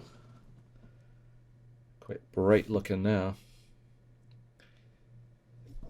Okay, and now we're going to do her eyes. So our eye sockets are already kind of black or dark red colored. So I'm going to do, what color do I want to do? I'm going to do, actually I'm just going to mix a bit of black and night sky indigo together. Just a touch of it. And this is going to be like her iris color. And her eyelashes. So I'm going to put not too much of a load of that on the brush. I'm going to line up the brush and then align the mini to the brush. I'm going to do a dot of this in each of the eye sockets. Don't completely cover the red that's there though. Need to, throwing brushes everywhere. Need to preserve the red around the outside of that or it'll start to look a bit weird. Same thing in the other eye socket. Line it up. And one little dot. This is the iris, remember. So we're going to come back and we're going to paint the whites of the eyes afterwards. Like that. There we go. And she is going to be looking that way. Okay.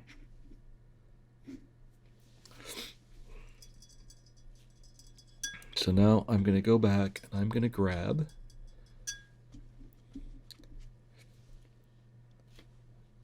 some creamy ivory and just the tiniest little bit of night sky indigo. Mix the two together so my light ivory color becomes slightly cooler. And that is going to be the color of the whites of her eyes. And we're going to do the usual one that we do in these videos. It's the two-step eye. So I'm going to put a white dot of this in the corner of her eye opposite the direction that she's looking. And that's going to make it look like her iris is looking to her right.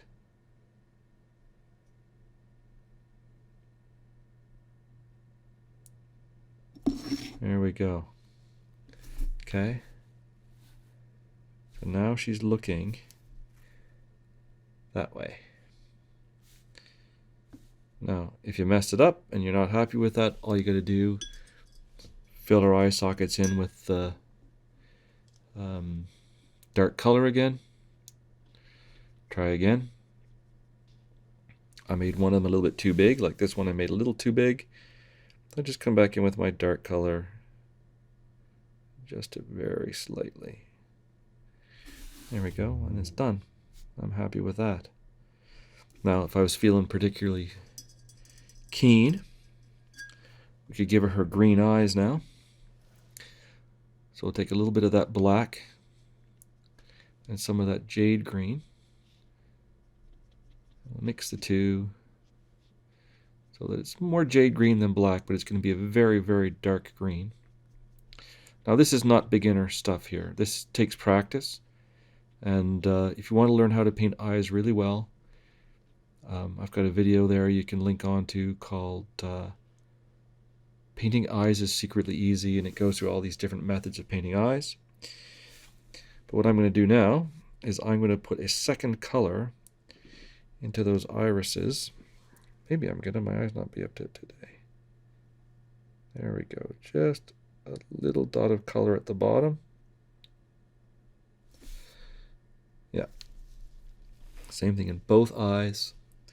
Just the tiniest little dot of color.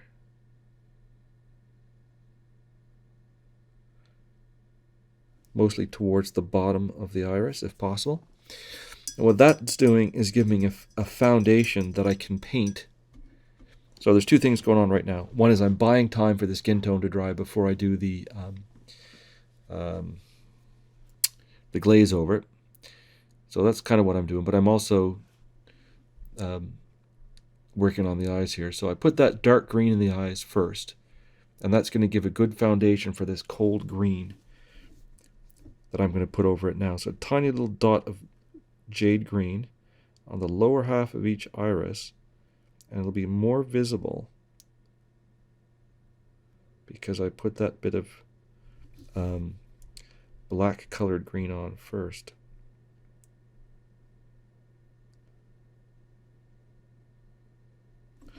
There we go.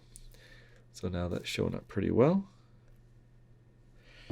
I'll do the other eyes adjustment. And now normally what I do at this stage is a tiny white reflection dot in the eyes. Again, if you don't want to, just don't. But I'm going to do it today. I haven't been doing many eyes like this size for a while, so I'm practicing. I'm going to do it even though I'll probably mess it up. And it's like any skill. If you don't practice it, you lose it, right? So it's going to be the tiniest white dot I can manage. And I'm going to put a little tiny reflection dot in each of those eyes. So here we go. 1, 2. Reflection dots are done. Now I'll see if I can zoom in and you can see those up really, really close. See if we can pull that off here.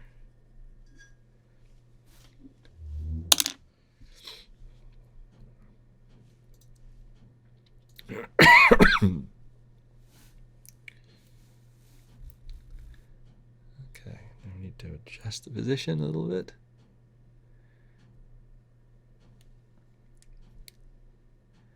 And we need to zoom. Zoom.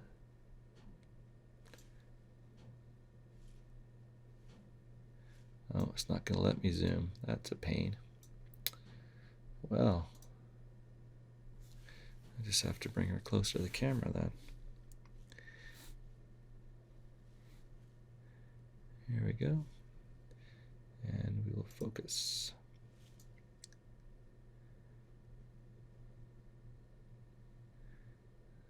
There you go. And you can see her eyes with the little reflection dots and olive color in them. Good to go. Okay, so we'll put her back down where I'm painting. We're going to redo our focus. There we go. And we are ready to do our skin glaze. So I've been thinking about it, and I'm still not really sure which color I want to go with. So there's a couple different ways we could do this. One is we could make your skin reddish by glazing it with this mid-tone red again, or the chestnut brown color. We could introduce another color, like something a little bit more pink, and you would get a different result. But I think what I'm going to do, I think I'm going to glaze it with the yellow. So what I'm going to do is I'm going to grab some of that. Don't miss the wrong brush for that.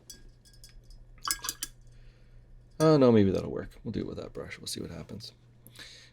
Bring that yellow off to the side. We'll put it up in the corner here. I'm going to add a whole bunch of water to that, 2 or 3 times as much water as paint.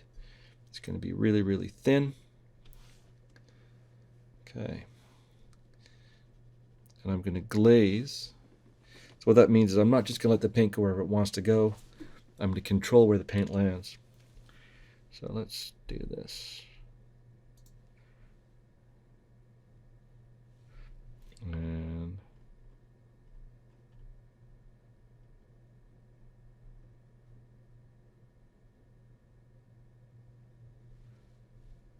get rid of that. And close that. There we go. Now we're back to life. Okay, so on my thumb you'll be able to see kind of how I do the glaze. So that's the color I'm working with. What I'm doing is going to drag the brush across. And basically I'm going to try to deposit that yellowish color in this intermediate zone between the tan and the pink. Okay, so here's how we do that. Could I ask you a quick question? Yeah, go right ahead. Should this be the consistency of water? This is the first time I'm doing glaze. Yeah, so basically, if we put the two side by side,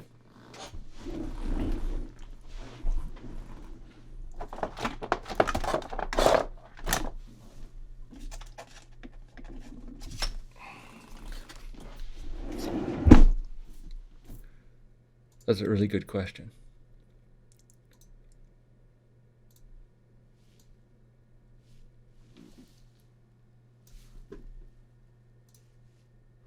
Okay.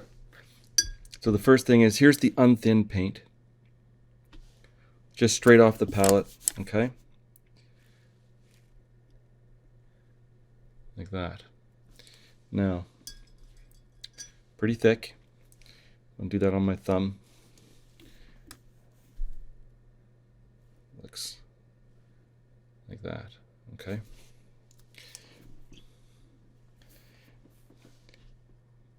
The glaze, the idea of a glaze is that when I put it over two colors side by side, it essentially, when it dries, it brings those two colors closer to being the same color.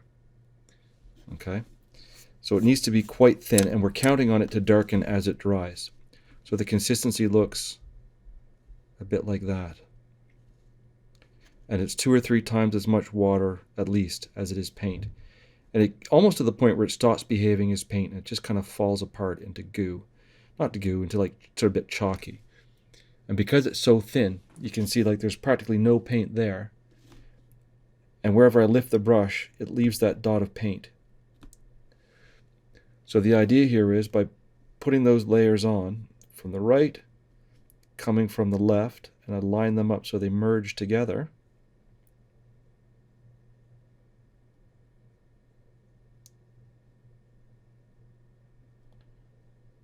Okay, so I get a gradient from nothing through yellow to a lot of yellow, from nothing through yellow to a lot of yellow, and I line that up so that I get a nice color change.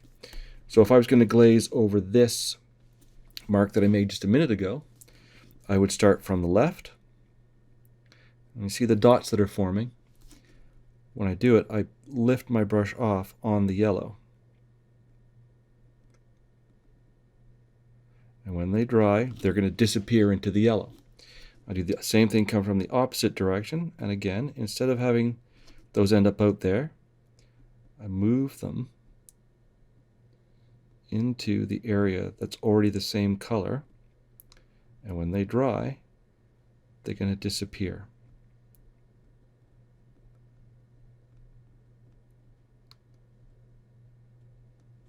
That's really the core skill of layering blends, okay? And so you can either put hundreds and hundreds of thin layers like that on to slowly build up a smooth gradient in color, or you do it the way we're going to do it, where we put on some, you can picture them as being like, where's my camera over there, like steps of color, and the glaze lays like a smooth ramp down across them to bring them closer together. So the short answer to your question is yes, it's a thinner consistency like water, but you have to adjust it to match your painting conditions, your model, how dark you want it to be, how light you want it to be. Does that make sense? Thanks, yeah, gotcha. Okay. And the big difference between this and a wash, because it's the same consistency as a wash, we don't let it just go wherever it wants to. We put it where we want it to be.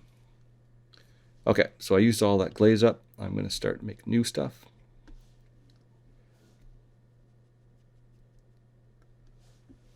And now I'm going to...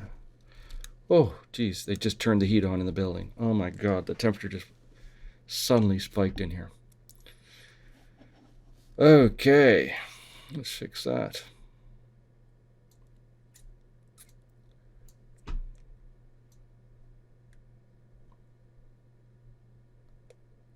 There she is.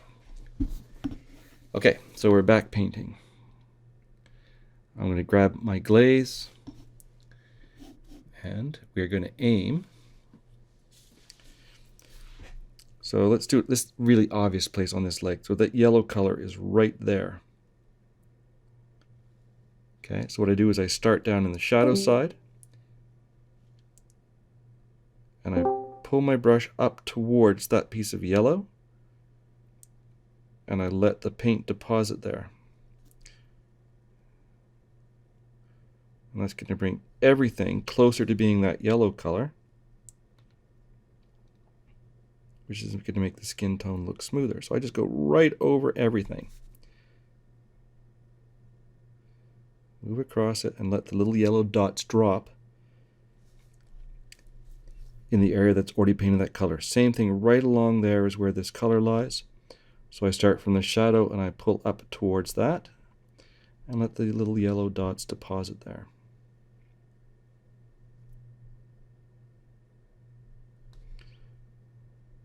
So this takes a bit of practice and a bit of a fine touch.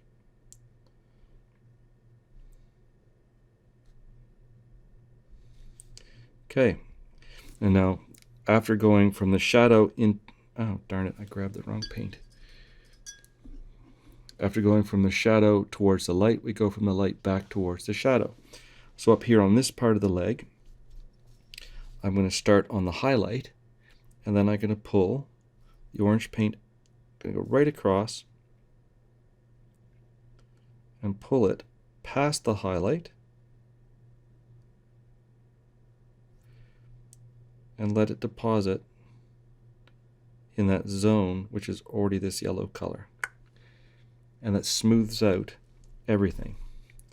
Do the same thing down here. Start on the highlight and pull it towards the shadow. So there's my highlight zone. There's where the yellow is. Start on the highlight and pull it across and let it deposit in that intermediate zone. And as that dries, it's going to darken and it's going to make that all those transitions look smoother. Okay, so now I'm going to do it a little bit differently on, let's say on this part of her stomach here. So instead of kind of doing all from the shadow towards the light and then from the light towards the shadow, I'm going to do them both at the same time. So deposit out here in the shadow, pull it up towards the light, and while it's still wet, go across from the highlight towards that same shadow, and while it's all still wet, just move that dot of paint until it sits where I want it to be. Now this takes practice, right? But this is what we're aiming for. And this is how you develop brush control. It makes all your blending smoother. That's what we're aiming to do. We'll do that all the way down the front. Okay, and as it dries and darkens, everything gets smoother. I'll do that on each of those little bits of muscle that we highlighted on her chest, or abs. Work my way all the way across, and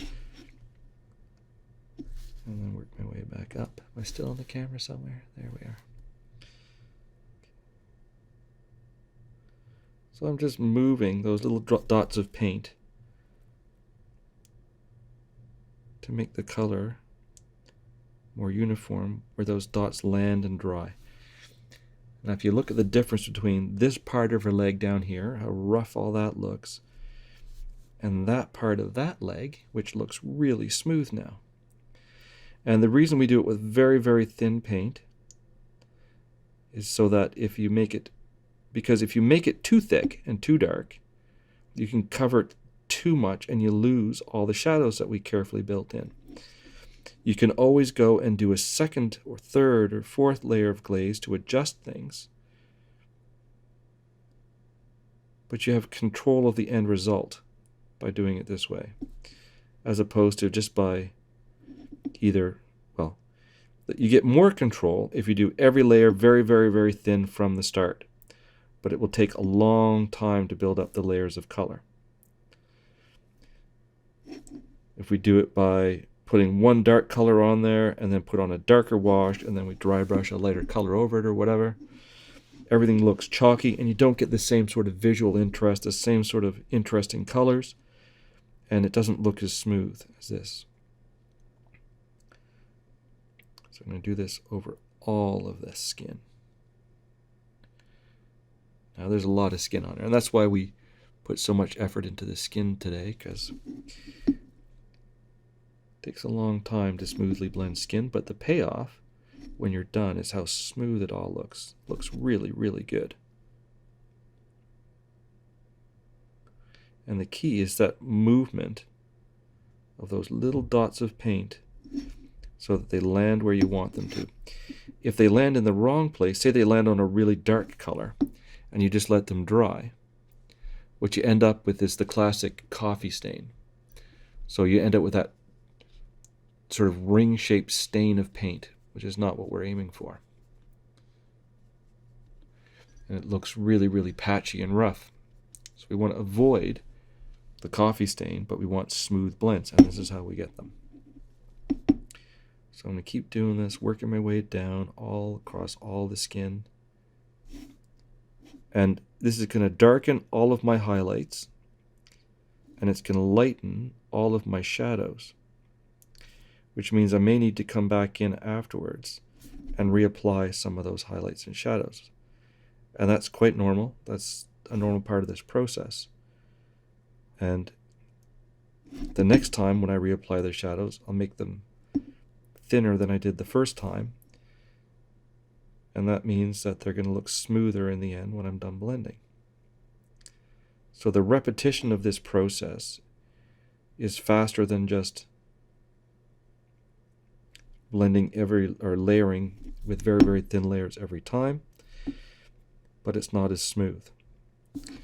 It's much, much slower than wet blending, where you just work together the two wet layers of paint, but it is smoother than wet blending. So this approach gives you kind of the best of both worlds. You end up with a smooth blend,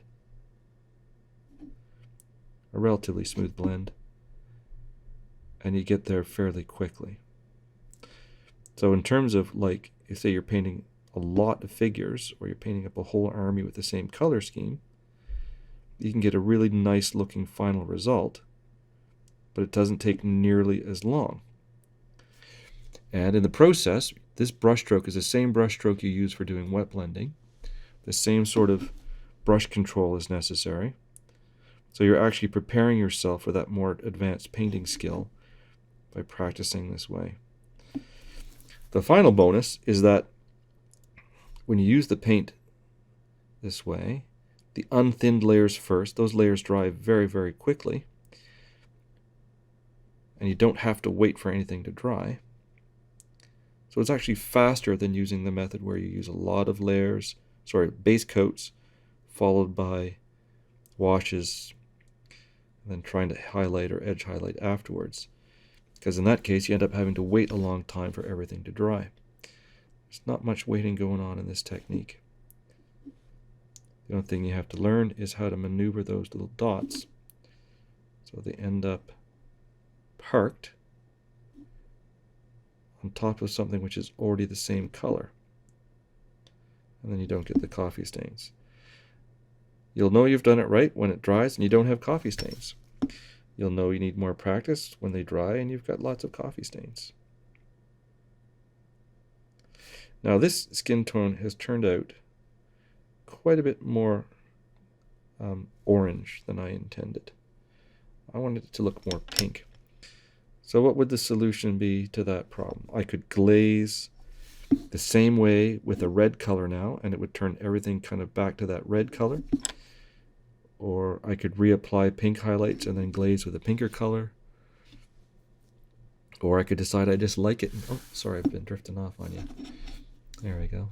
Drifting back in. It's all looking much smoother. And look at the difference between her face and her chest. Right? This all looks much, much smoother than her face does. And we'll do this on her face now, and it will start to look very similar. So we'll do that ear first. And then we're going to do the face. So the shadows on the face are shadowed down there. So I'll start down in that shadow, and I'll pull the paint out of that shadow onto the high areas. Again, being careful to park those little dots on the edge of those highlights where it's already that same orange color. And then I'm going to go the other way, pull from the highlights towards that middle zone.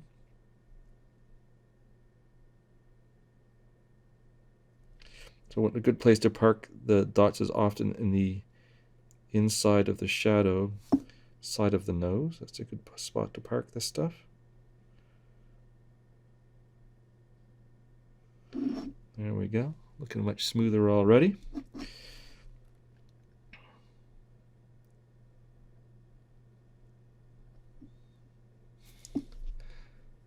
How's everybody making out there? Are people ready to throw things at me or what? There we go. Eyelid. And then on the lit side of the nose, I'm going to pull it from the highlights and push it towards the edge of her hairline. And that's a good place to park those dots on this side. There we go, park them in there.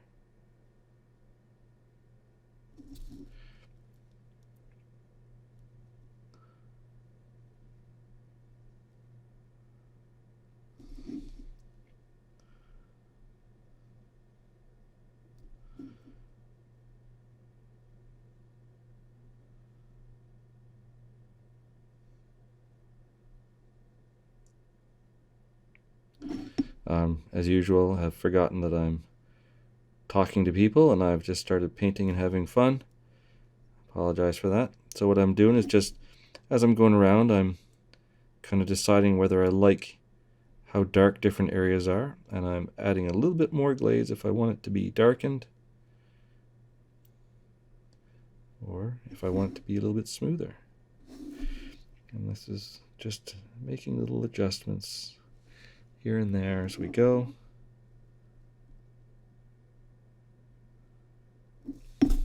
I like it. Now, I need to make it a little bit more. I've used most of it up. Now on the back, I haven't used any of this orange in this zone back here. So instead what I'm going to do is I'm going to take that chestnut brown, and I'm going to make a mix of orange and walnut, chestnut, and I'm going to glaze with that instead. Because this color is already on those areas, and I can park the dots to create highlights in the shadow. I'll do that on the back of the shoulder blade. So this shoulder blade kind of goes up to that orange color.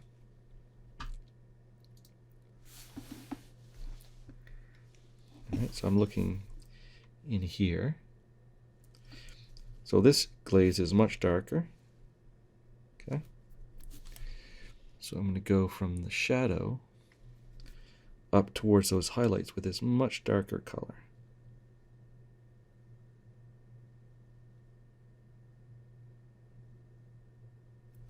And then I'm going to go from the highlights back towards that shadow color to darken it down again. So I still get that effect of that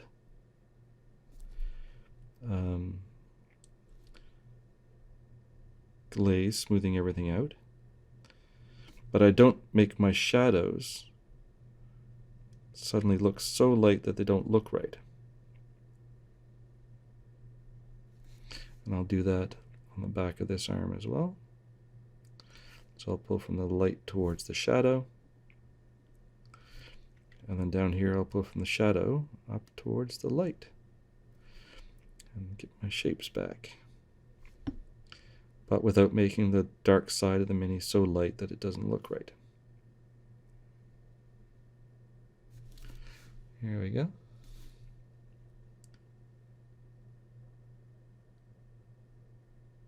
And again, if you make it too light or too dark, you can always go back and fix it.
Okay, so the spot that I forgot was the tail. I'll go back and do that orange glaze on the tail, and I think that glazing part is done, and the skin is pretty much, it's looking pretty good now. I'm pretty happy with that.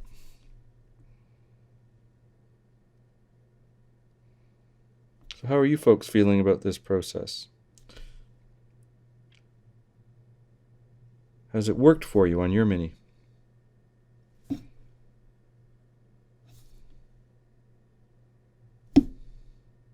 It definitely works, but where it being the first time doing the glaze rather than the washing, it's just hard to know how much to put on. So definitely takes practice. it does definitely takes practice, and once you get a bit of experience with it, you start to get an eye for like how much paint to have on your brush, where to start, where to put that first drop of paint on, and you'll also develop the ability to, even if you have too much paint,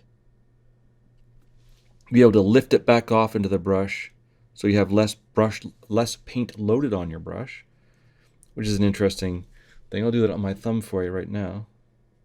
So you load the paint on, and you're like, oh, that's too much, and then you just lift it back up again, and away you go. So you can really manage the volume of paint that you're working with quite effectively, and with a little bit of practice, this gets to be kind of a second nature thing to do. You just do it without hesitation. And well, you notice as I'm doing this, I just I can't help but start kind of fussing with it, because it's so easy just to move those little drops of paint around and park them where you want them to be to get your highlight. And just takes time, but definitely worth the investment of time to get the skill. And really, once you start doing it this way, you kind of never go back to using washes for this sort of thing, because washes, the paint does whatever it wants based on its paint chemistry, its surface tension, the roughness of the surface you painted it on, the drying time, there's all kinds of things. But this approach gives you a lot more control over the end result, and you never kind of left wondering, why did my glaze do that? Why did my wash do that? Why did that end up where it is? I think one of the best pieces of advice I've heard on this technique is to watch it dry, because you also then learn about your paint, and what your paint looks like when it's wet and when it's dry is quite different. And you might discover that you don't actually park the little dots of lighter color on what appears to be the same color. You park them slightly towards the shadow, because they darken as they dry. And just, again, it takes a bit of experience knowing how your paint works, but it's a really good payoff once you get the technique down. Okay, there she is with that kind of skin tone on the go. Now, I did say, and we're kind of getting low on time, but I do want to be sure that I do is at least try to show you how that translucent cloth effect works. So I'm going to reload my palette with the Night Sky Indigo that leaked through. And what I'm going to do is I'm going to start by, I'm going to mix. So Night Sky Indigo is the main color of my transparent cloth, okay? But what I'm going to do is, instead of painting the main body, like the mid-tone, I'm going to paint just the highlight color first. Just the highlight color. So the highlight color is going to be this purple color. Oops, that really started to dry out in the palette. Mixed with the copper verdigris. Okay, so when I mix those two together, I get a much, much lighter color. And what I'm going to do is I'm going to paint just the raised areas. Okay, so like if there's a fold in the cloth, right, there's my fake piece of cloth. If there's a raised area in the cloth, like that, I'm going to paint this just on the raised areas and not in the low places. Because then the raised areas, the skin doesn't show through. It shows through in the flat areas where the cloth is laying flat on the skin. So that's going to be my focus with the first layer of paint, is on the raised areas. And I'm going to do a couple of layers of highlights that way without painting the mid-tone and without filling in the space in between. What do I mean by that? So let's do this piece on the front first. That's the easiest bit. Right in there. Okay.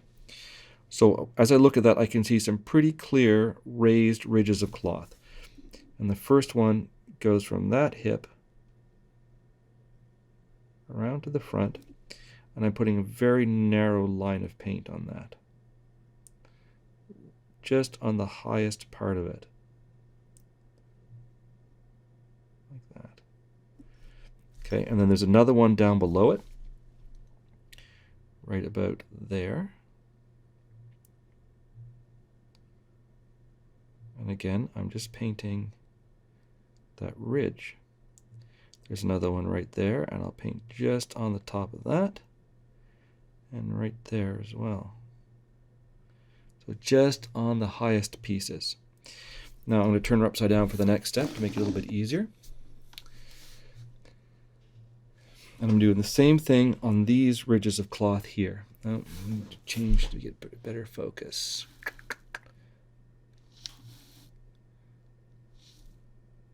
There we are. Okay. So I'll start down here on the ridges so it's easier to see them. There's one there. And I work my way up along that ridge. I do not want to paint the whole thing, just the very, very top of it. So be quite careful. The next one down the same way.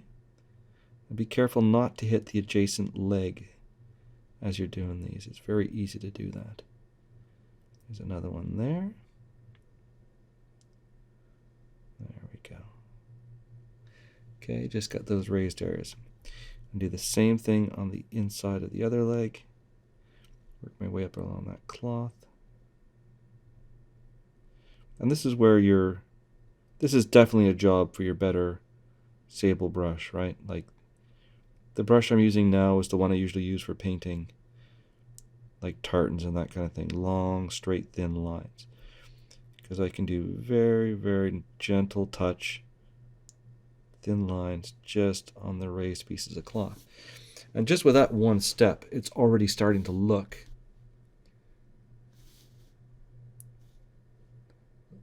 you can see the skin through there showing up through the cloth. Okay, it's as simple as that. So where else can we do this? Do this on the back, on this leg. Okay, so the same color on that back leg. We'll start in the back corner and work our way forward. Just hitting that very raised area.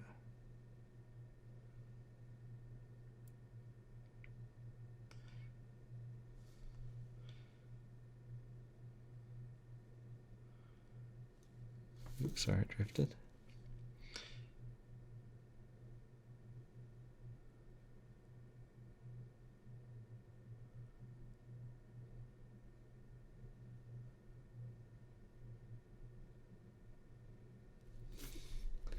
Okay.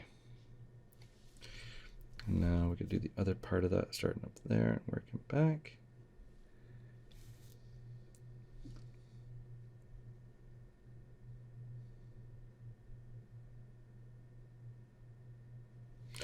There we go. And similarly, you can still see the skin through that cloth. Okay. Where else do we need to do this color? Because I kind of need to do it there too, don't I? So I'll do it under there quite quickly.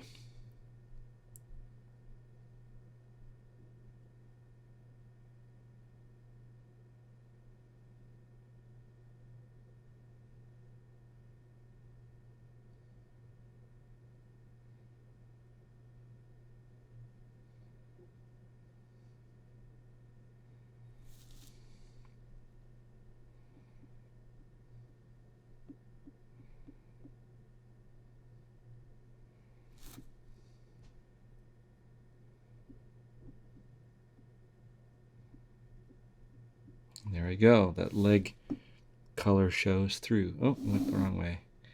There we go. Leg color shows through. So now what I'm going to do is I'm going to make another lighter blend of it, or mix of it. And at this point of this process, you can probably guess what I'm going to do next, because it's very similar to the highlighting we were doing a few minutes ago. I'm going to do all the same ones again, focusing towards the light direction, but it's the same highlights smaller.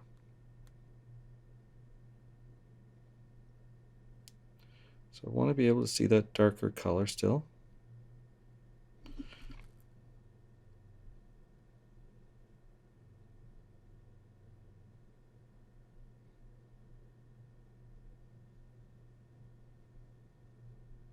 But I need these lighter highlights as well.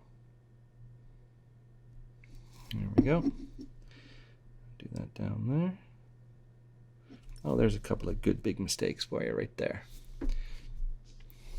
That's why I usually change the direction of the mini when I do that. Like that.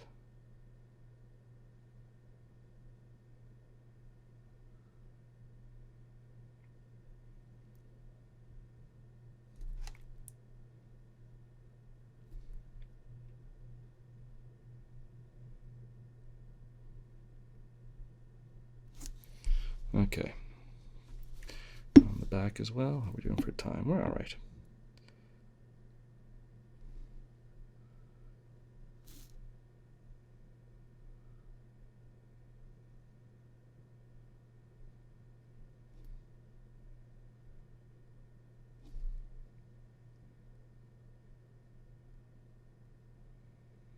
Okay, I'm going to jump forward a step now, and I'm going to do the lightest highlight I plan to do, which is I'm going to make some straight white with the copper verdigris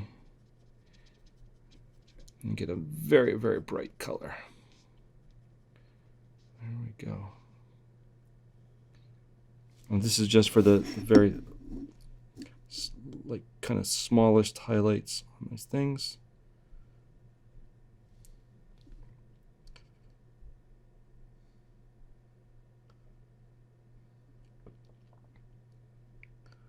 If you want to see this done by a real master, Marika Reimer, who one of my favorite painters, outstanding painter, and she did a video series with Dark Sword, which you can get on DVD. And on one of those, she did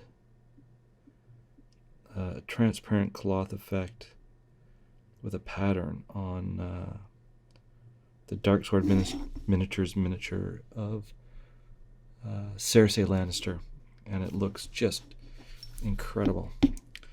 And she does the whole process, and it's worth your time to get that video and watch it.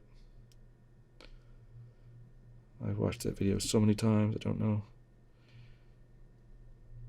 My poor wife is fed up with hearing Marika talk about that effect, because I watched it so many times. Okay, there we go. So now you can still see the skin colors just showing through that a little bit. But now is when I'm going to go down to my starting color, that purple. Okay. And there's, it depends how transparent you want to make it, right? So do you want to make it so transparent that the skin tone is, or the cloth becomes invisible? Or do we just want the skin to show through slightly? So the decision I'm making is, do I glaze now with just straight night sky indigo? Or do I mix night sky indigo with my skin tone and glaze with that, which is going to make the skin tone show up more? Or I could actually make like a proper mix of skin tone and night sky indigo and manually paint that in the intervening spaces. And that'll bring the skin tone back quite a bit. Let's do just a touch of that. Now that doesn't always work, because sometimes when you mix the skin tone, right, it doesn't mix well with the color of the cloth. There we go. Kind of bring that color back in a little bit.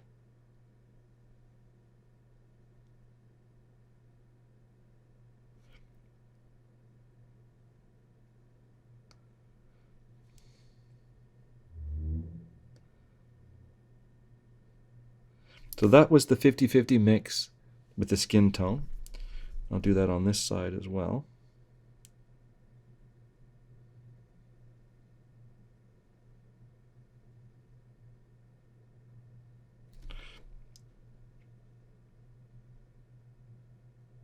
It really kind of keeps the skin tone present.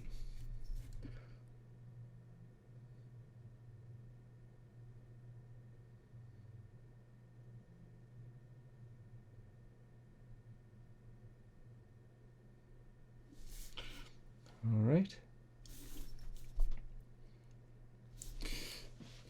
And now, if I wanted to, I could glaze in just the skin tone color. Same thing as we were doing earlier. But where would I park my droplets of the skin tone glaze?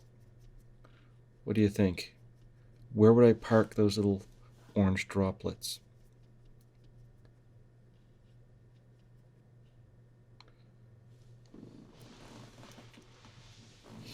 Anybody? So I'm going to park them the same way as I did with the glaze earlier. I'm going to park them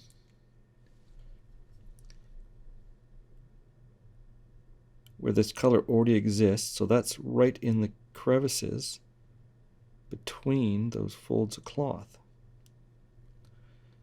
And they're going to add color saturation of the skin tone color, which is already present in those areas.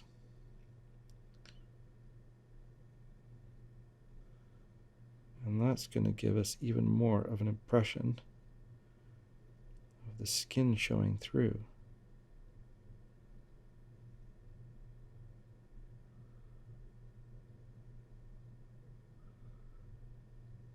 There we go. So there's our skin tone showing through. And it's kind of lying on that muscle there, so I'm a little bit extra of this color in there to reflect the fact that that muscle would be kind of pushing up against the cloth. There, you can see it right in there. And we'll do that on the back as well.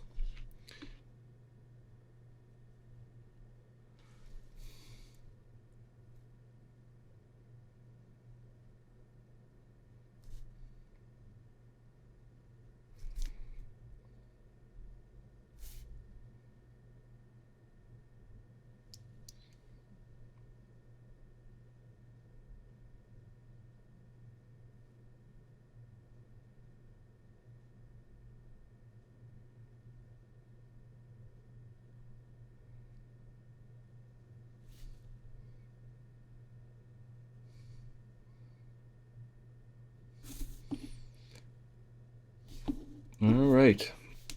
Now the last step would be to go back and do the final highlights. And really, you actually go back and forth several times, right? You don't just do this once. You go back and forth, kind of putting the cloth color over the skin color, re-add the skin color, reapply the cloth color until you're satisfied with the final look. And it's the more often you do it, the smoother the final result is going to be.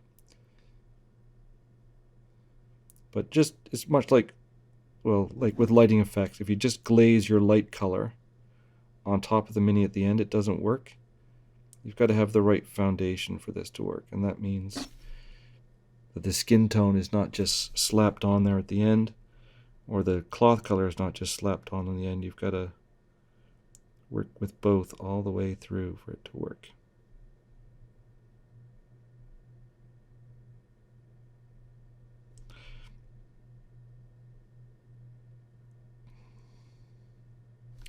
Okay, so these minis, all the minis from these classes are going to be, well, they're on the shelf here at the studio. We'll do photos of them so people can get a close look. I'll bring them with me to ReaperCon next year so people can get a really close look at what we were doing and all that kind of stuff. If you have questions, don't hesitate to reach out and contact me. I'm pretty easy to get a hold of through the Miniature Monthly Discord. And, you can always also talk to one of the instructors like Matt, Aaron, and Liz, and get, detailed help on, one-on-one mentoring. That's what I do. I take classes I've taken classes from all three of them, actually. And it's really worth your time to do that. There we go. Half an hour looking at that Mini. You would not have guessed it was going to look like that when the glazing was done and the cloth was done. The glazing as a technique is really effective. And that's pretty much what we've got time for today. Does anybody want to put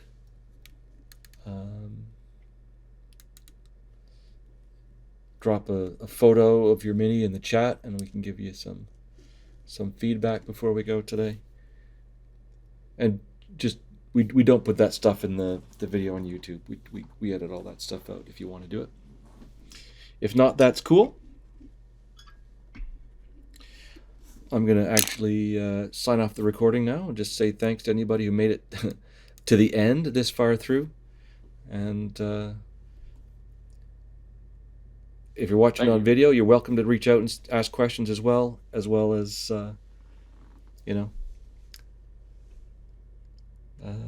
that's it. Join us for the next one, and I'm going to stop recording. See you soon. All right, so at the end of the paint-along session, I had a discussion with some of the people that were painting along and watching, and somebody made the suggestion, which is very helpful, that should add a little clip on at the end when I finish each Mini.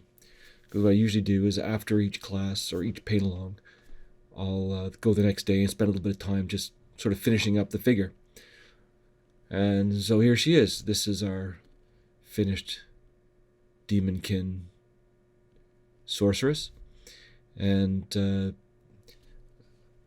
I stuck with the plan, so that just basically refined the blending a little bit on the skin tone. Finished painting her horns a sort of bone color. I used the creamy ivory and the bone shadow, a little bit of the deep red to do that. I used the same colors on her staff, which is made out of bones. Finished painting the cloth. All the cloth has been done in that same combination of night sky indigo and copper verdigris. And the gemstones have all been painted green. That's a combination of black, jade green, and dragon white. And for her hair, I used Reaper Blood Red 9003, and I highlighted it with Red Neon Glow 9321. Red Neon Glow 9321. And also used Dragon White for the highest highlights. For various armor bits, I used Dragon Black mixed in Dragon White to make a series of grays, and I just gave them a little bit of an NMM, non-metallic metal effect, make them look a little bit shiny. And then, just made a bunch of grays. I took whatever I had left on the palette, which was Night Sky Indigo and red and green and whatever, and I just made this gray color, and that's what I dabbed all over the base. So that's a mixture of purple and brown and red and whatever colors I had left over to create the look of the stone on the base. And eventually I'm going to put some, like a pile of skulls in this little zone in here. Like she's collecting the heads of her enemies. There's a little alcove there that I've built in for them to sit in.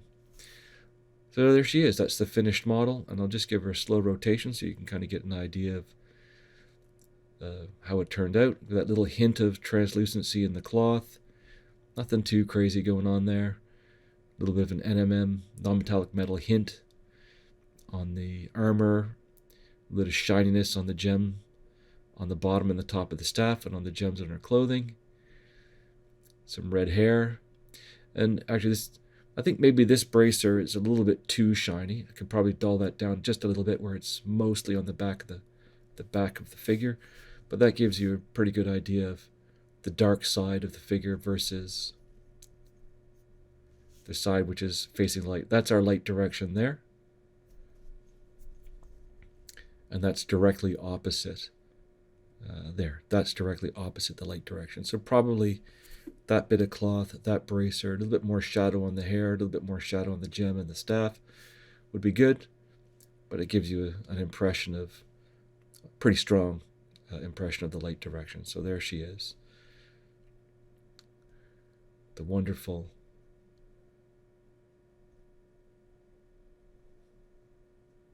sorceress from, I think she's called a Helkin sorceress. Sinessa, the Hellborn sorceress from Reaper Minis. And again, thanks to everybody who painted along, and thanks for your suggestions.